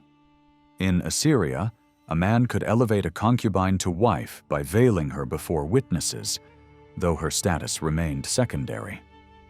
The children of concubines did not inherit if the legal wife bore sons. Social rules about veiling reinforced these distinctions. Married women had to be veiled, while prostitutes were forbidden to veil and could be harshly punished if they did. Erotic art and sexual practices were also part of Mesopotamian culture. Clay figurines, plaques, and seals show scenes of intimacy in various positions, though the most common was face-to-face intercourse. Other practices, including anal sex, were mentioned in texts and may have been used as a form of contraception.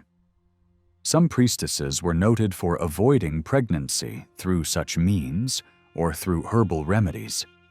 Still, unwanted infants were sometimes abandoned, left to die, or even rescued at the last moment from animals.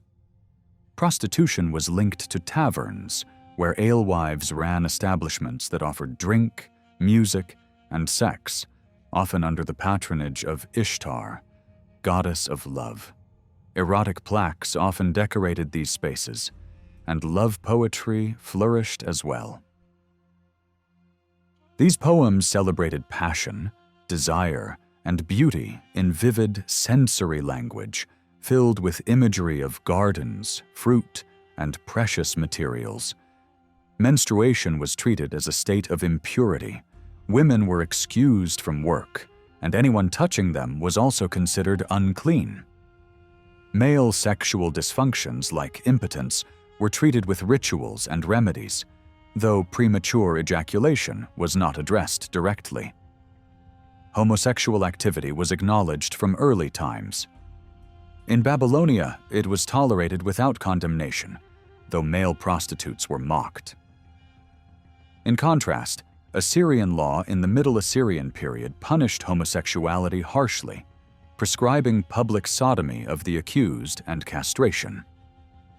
Altogether, marriage, sexuality, and family life in Mesopotamia reveal a society that carefully balanced legal frameworks, social customs, and religious beliefs, blending strict rules with everyday realities of love, desire, and survival. Mentions of lesbian relationships in ancient Mesopotamia are extremely rare, as most sources emphasize women taking male lovers. One law from the Code of Hammurabi tells of a wife who persuaded her lover to murder her husband so that they could marry. Her punishment was death by impalement. If a husband discovered an affair, he could bring the matter before the king or the judges. Middle Assyrian law allowed several punishments. The husband could kill both his wife and her lover, cut off his wife's nose and mutilate the man, or forgive them both if he wished. Eunuchs also appear in the records. While many eunuchs served in the royal courts as officials and administrators, those made eunuchs as punishment were rare.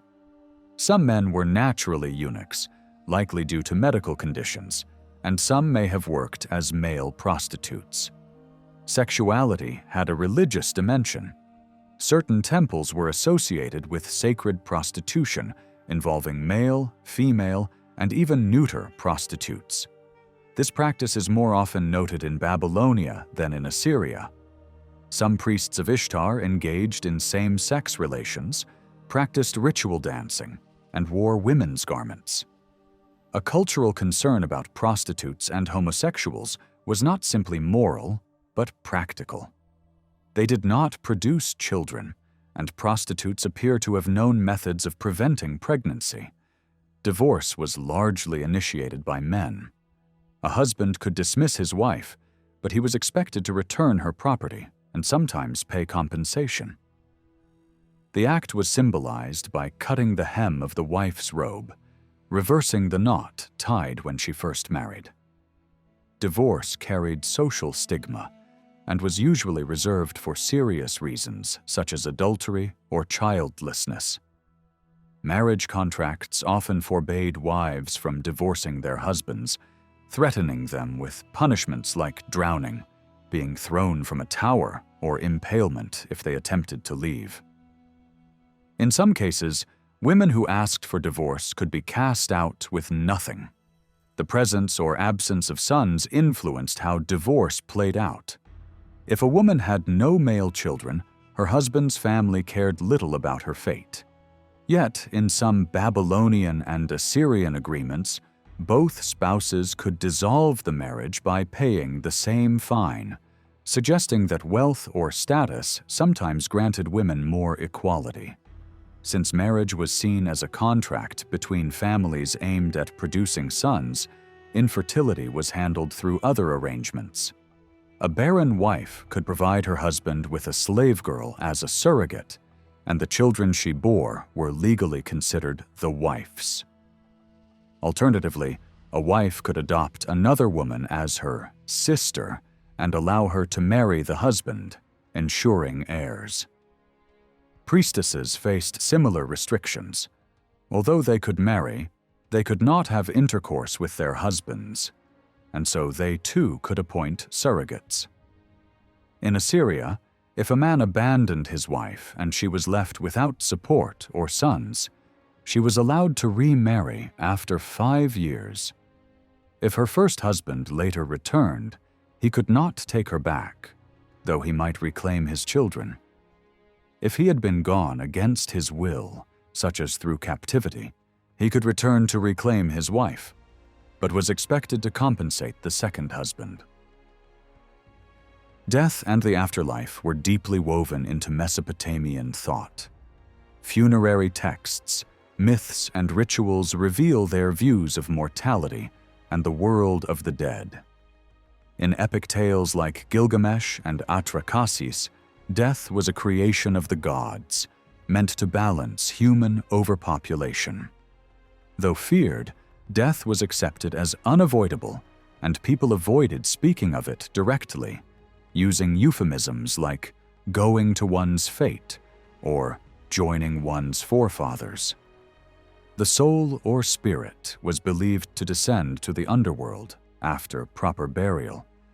Funeral rites followed a set pattern.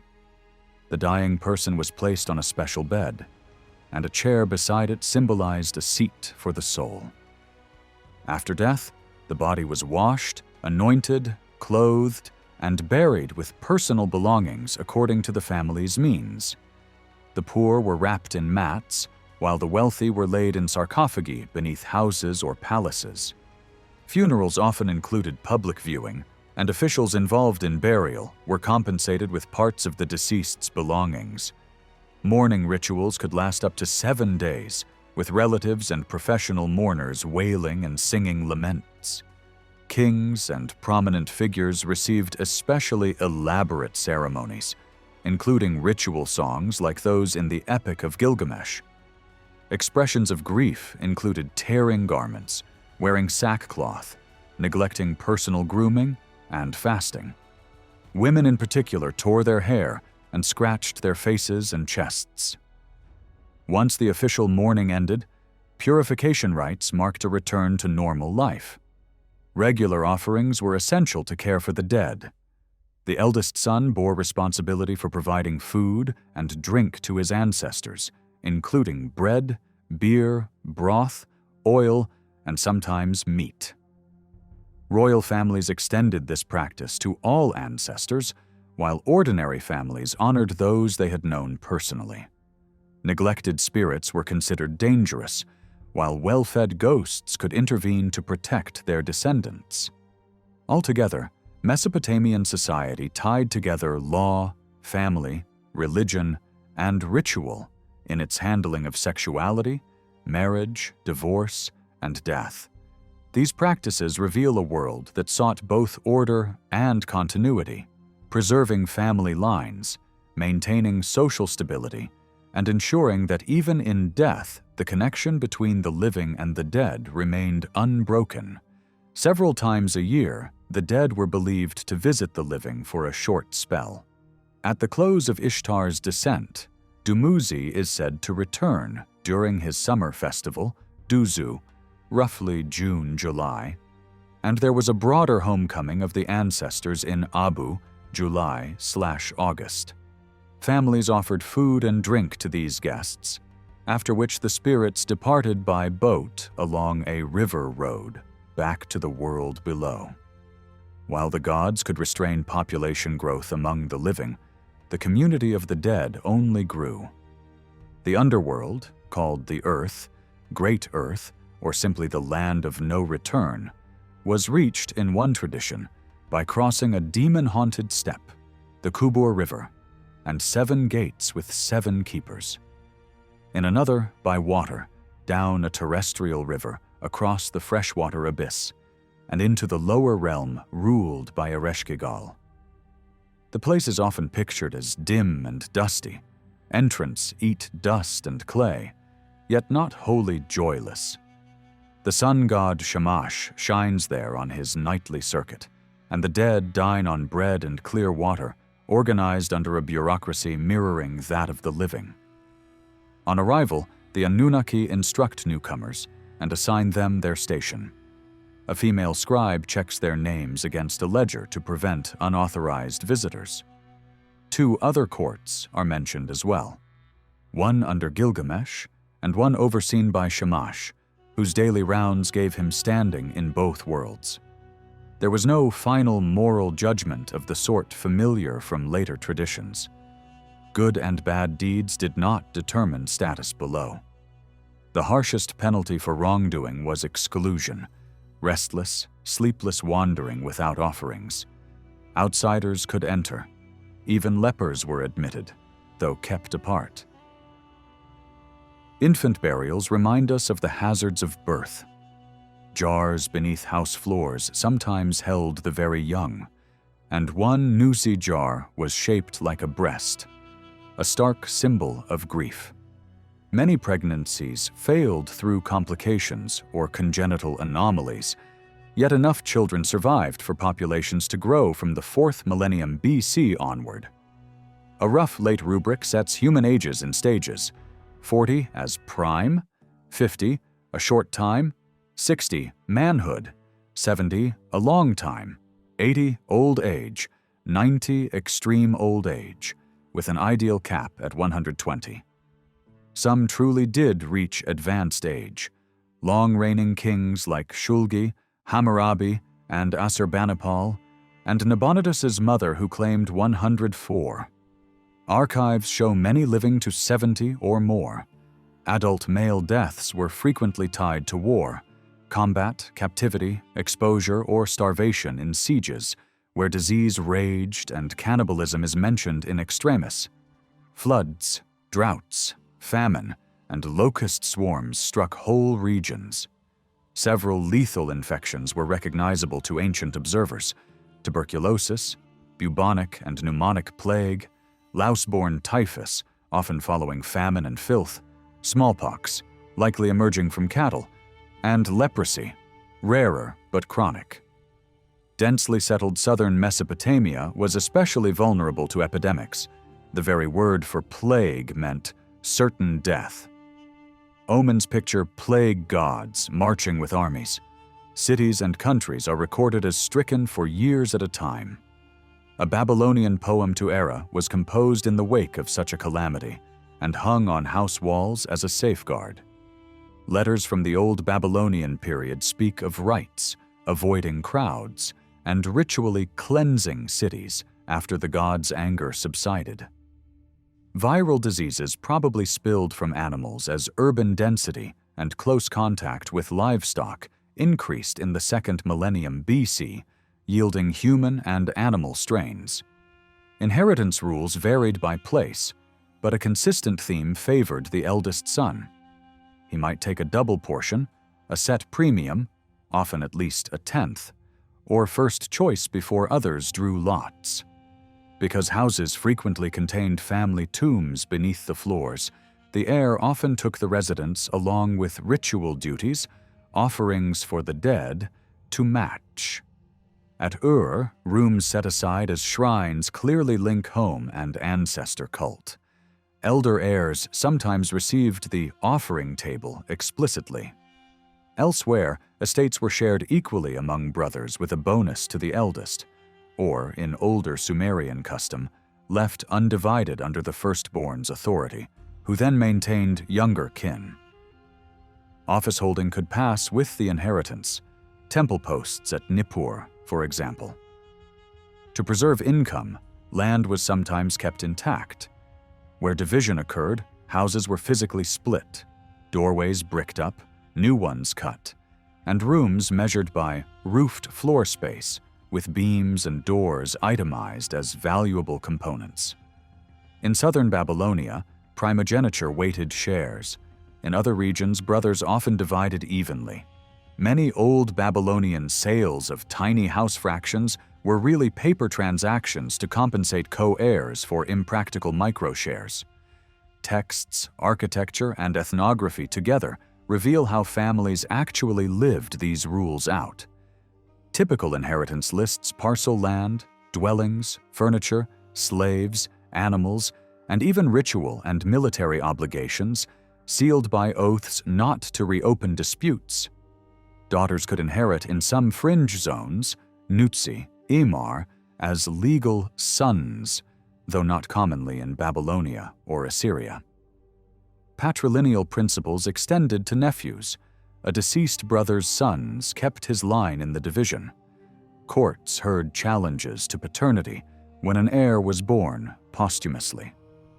Judges examined earlier oaths, took testimony, and reaffirmed the child's rights when witnesses corroborated the birth.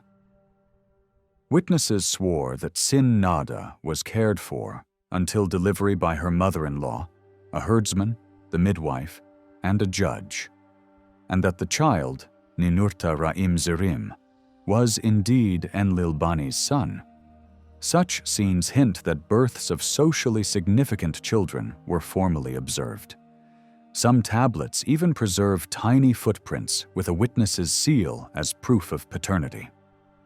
Beyond paternity disputes, families tried to shape succession before death. In Old Assyrian and outlying regions, fathers drew up wills that safeguarded the firstborn's priority while allowing special bequests. A parent could disinherit a natural or adopted son, and a widow could exercise similar authority after her husband's death, but courts had to confirm these acts and could soften or overturn them if they seemed impulsive or unjust. Children who denied their parents, "You are not my father, mother," risked expulsion and loss of rights. Heads of household could also give gifts during their lifetime that would stand outside the estate. This mattered especially for daughters' dowries. If a father died before arranging a dowry, the brothers were obliged to set aside part of the inheritance for their sister. A widow did not inherit if there were sons, though a husband might earmark property for her support. She recovered her dowry at his death. If childless, it reverted to her natal family. Widows could keep a business going on their own, but remarriage ended that right. In some cities, a woman signaled departure to remarry by placing her clothes on a stool and leaving without her goods. On a woman's death, her dowry passed to her own children. If none, it returned to her brother's line. Marriages could be arranged to conserve property. Lurindu's match to an older widower required a smaller dowry. A man might marry his brother's widow to keep wealth within the clan.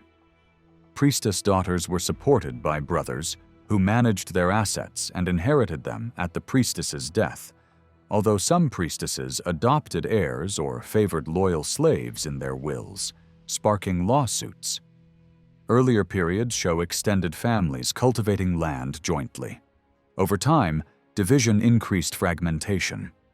Professions tended to pass from father to son. Scribes taught at home. Craftmasters apprenticed boys under contracts, spelling out mutual duties. Women's standing was substantial in daily life, but not legally equal to men's. Female prominence is clearest in early Sumer, where powerful goddesses and royal women mattered. Sargon's daughter Enheduanna served as high priestess of the moon, god Nanna at Ur priestess, and composed celebrated hymns. Women scribes are attested at Sippar and Mari, though usually in modest roles or as slaves attached to elite households. In provincial Nutsi, free women actively bought, sold, sued, and managed estates. Property ownership. There was the gateway to influence, and in that arena, women operated much like men. Even so, many could act in commerce only with a husband's consent, or stepped in as widows to run family assets, often lending at interest. A woman's dowry typically merged into her husband's household and was managed by its head, so profitable lending became one way for women to build personal wealth. Funds described as being in her hand, knotted in her garment, or in her basket. The term widow in administrative language often meant a destitute woman with children. A better-off survivor might be styled simply wife of X. Women also served in temples. Cloistered priestesses, sometimes from elite families, received substantial dowries and conducted business on their own account, while brothers oversaw the property and later reclaimed it. Priestesses of Marduk were an exception, keeping control against fraternal claims. Letters from such women showed daily prayers for their family's health, even as they traded, leased fields, and earmarked profits in wills, occasionally freeing a devoted slave in exchange for care and proper burial. Socially, a woman's life was imagined in roles: daughter, bride, wife, keeper of the household, and above all as mother of sons. Where no children were born, her position weakened. Legal traditions gave widows some latitude to cohabit without a contract, and even to become a wife by lapse of time. Yet many rules still anchored them to the patrilineal house. Women outside that structure, prostitutes or alewives, appear in urban scenes at taverns, gates, or under the city wall. Prostitutes dressed to attract clients, and, unlike respectable married women, were forbidden to veil. In Western Asia, clothing served both practical and cultural purposes, protecting people from the climate and reflecting ideas of modesty and status. Our knowledge of ancient dress comes mainly from art, sculptures, reliefs, and cylinder seals, since original fabrics and colors rarely survive. Before textiles were developed, people used sheepskins, fleeces, and goatskins, with men often wearing belted garments that reached their ankles, and women wrapping themselves in toga-like outfits secured with pins and beads. Over time, wool became the most common fabric, though linen was reserved for higher quality garments, priests, and divine statues. Felt was used for shoes and linings, while cotton only appeared in Assyria around the 7th century BC, and silk even later. By the 3rd millennium BC, looms capable of weaving complex textiles were already in use, and textile production became a thriving industry, with evidence of dyed fabrics, embroidery, beadwork, and even luxury pieces decorated with gold. The famous Tyrian purple dye, made from murex shells, was highly prized, and textiles often served as trade goods or royal gifts. Clothing styles evolved through the ages. In the Old Akkadian period, men began to cover their upper bodies with robes draped over one shoulder, while women adapted their wraparound dresses to include more variety in necklines. During the Old Babylonian period, men's robes became increasingly elaborate, with fringes that could even serve as seals on contracts, while women wore short-sleeved dresses. By the first millennium BCE, Assyrian men commonly wore belted tunics with cloaks that symbolized rank. A negligent courtier could be stripped of his cloak as punishment. Cloaks were dyed in bright colors such as red, blue, and purple. Assyrians often went barefoot, though sandals, boots, and slippers appear in depictions. Prisoners of war, by contrast, were sometimes stripped naked as a mark of humiliation.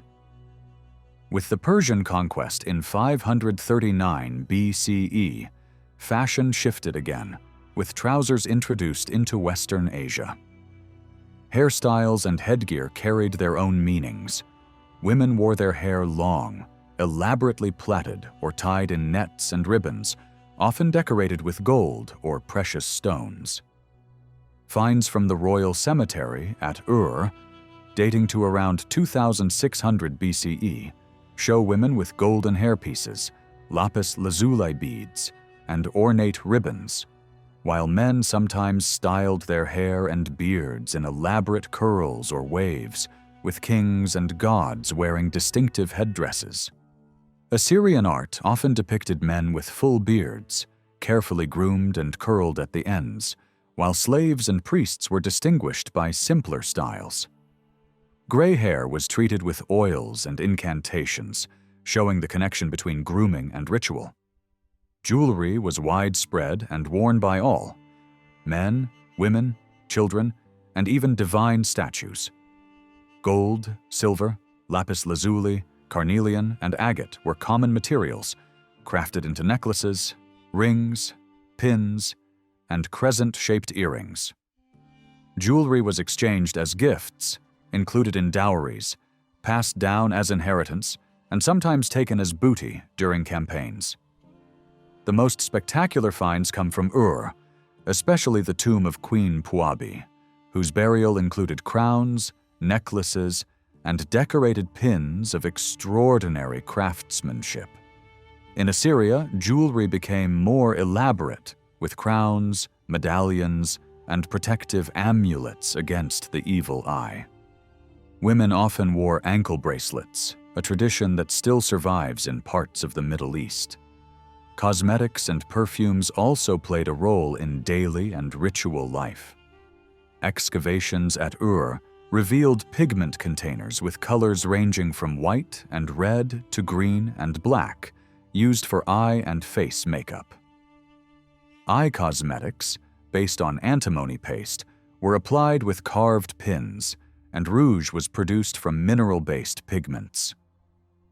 Myths describe goddesses like Inanna adorning themselves with ointments and makeup before ritual events, showing how beauty was tied to divine allure.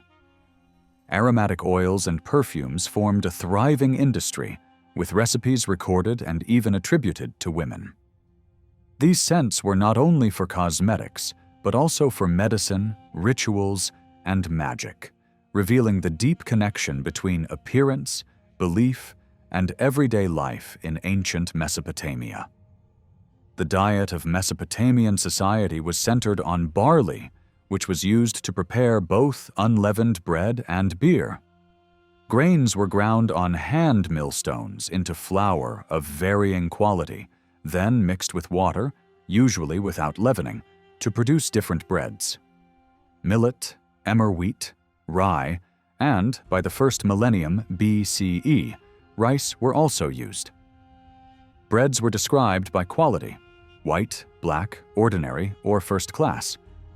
In the tomb of Queen Puabi at Ur, archaeologists even found pieces of fine unleavened bread.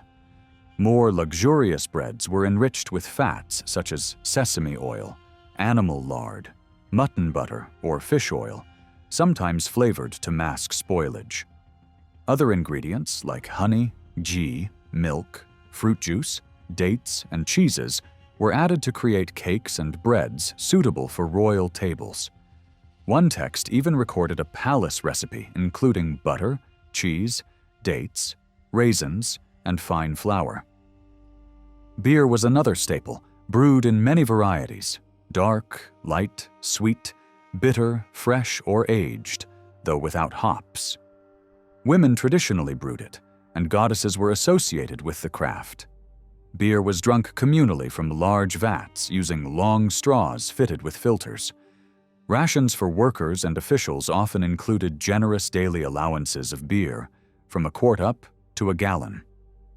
Wine, by contrast, was rare and costly, produced only once a year from grapes and mainly consumed by the wealthy and in offerings to the gods.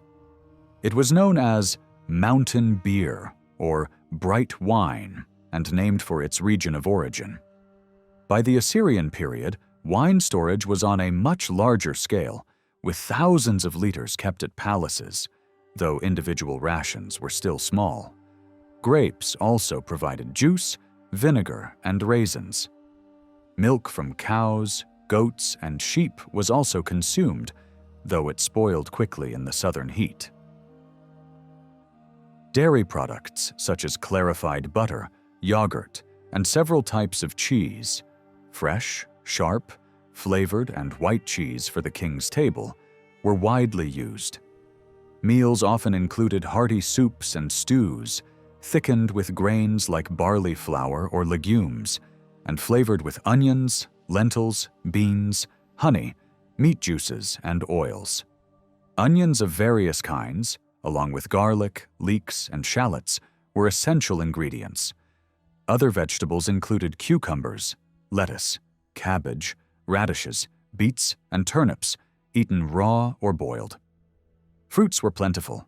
Dates, figs, grapes, apples, pears, apricots, pomegranates, plums, cherries, melons, quinces, and mulberries.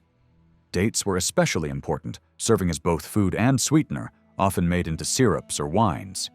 Meat was part of the diet, though expensive. Sheep, goats, and cattle were raised in large numbers, sometimes distributed through temples or palaces, and then slaughtered for offerings or consumption. Pork was also eaten and valued for its fat content, while poultry, such as ducks, geese, and later chickens, provided both meat and eggs. Horses were occasionally eaten, and fish was abundant from rivers and artificial ponds. Fish of many species appear in texts, and it was an important source of protein, though less favored after the Kassite period. Herbs and spices, salt, coriander, cumin, mustard, mint, fennel, marjoram, thyme, and others were widely used to flavor food. Honey was rare and costly, often imported, but fruits and syrups were common substitutes for sweetness. Preservation methods included drying legumes, pressing fruits into cakes, and salting or smoking fish and meat. Even ice was brought from the mountains to cool drinks. Cooking methods were varied, with meat roasted, boiled, grilled, or cooked in clay ovens. Bread could be baked directly in the ashes or on coals. Kitchen excavations have uncovered molds for decorative dishes shaped like fish or animals, likely for royal meals. Sumerians prided themselves on their sophisticated cuisine, contrasting it with the raw diets of nomadic peoples. Although no Sumerian recipes survive, later Babylonian texts preserve instructions for cooking. The so-called Yale culinary tablets, dating to around 1700 BCE, recorded about 35 recipes. These described preparations of meats and birds, broths, soups, and vegetable stews, often flavored with herbs, vinegar, garlic, and onions. Hygiene was emphasized, with repeated washing of ingredients. Presentation also mattered, with dishes served alongside fresh greens, porridge, and garnishes. However, these tablets did not specify exact quantities or cooking times, suggesting that cooks learned by practice, guided by oral instruction. They represent the earliest surviving cookbooks, showing that Mesopotamian kitchens employed professional chefs, while women had little role in large royal kitchens, aside from simple tasks like shaping barley dough. Through these accounts, we see how food in Mesopotamia was more than sustenance. It was tied to ritual, trade, and status, with cuisine becoming a mark of civilization itself.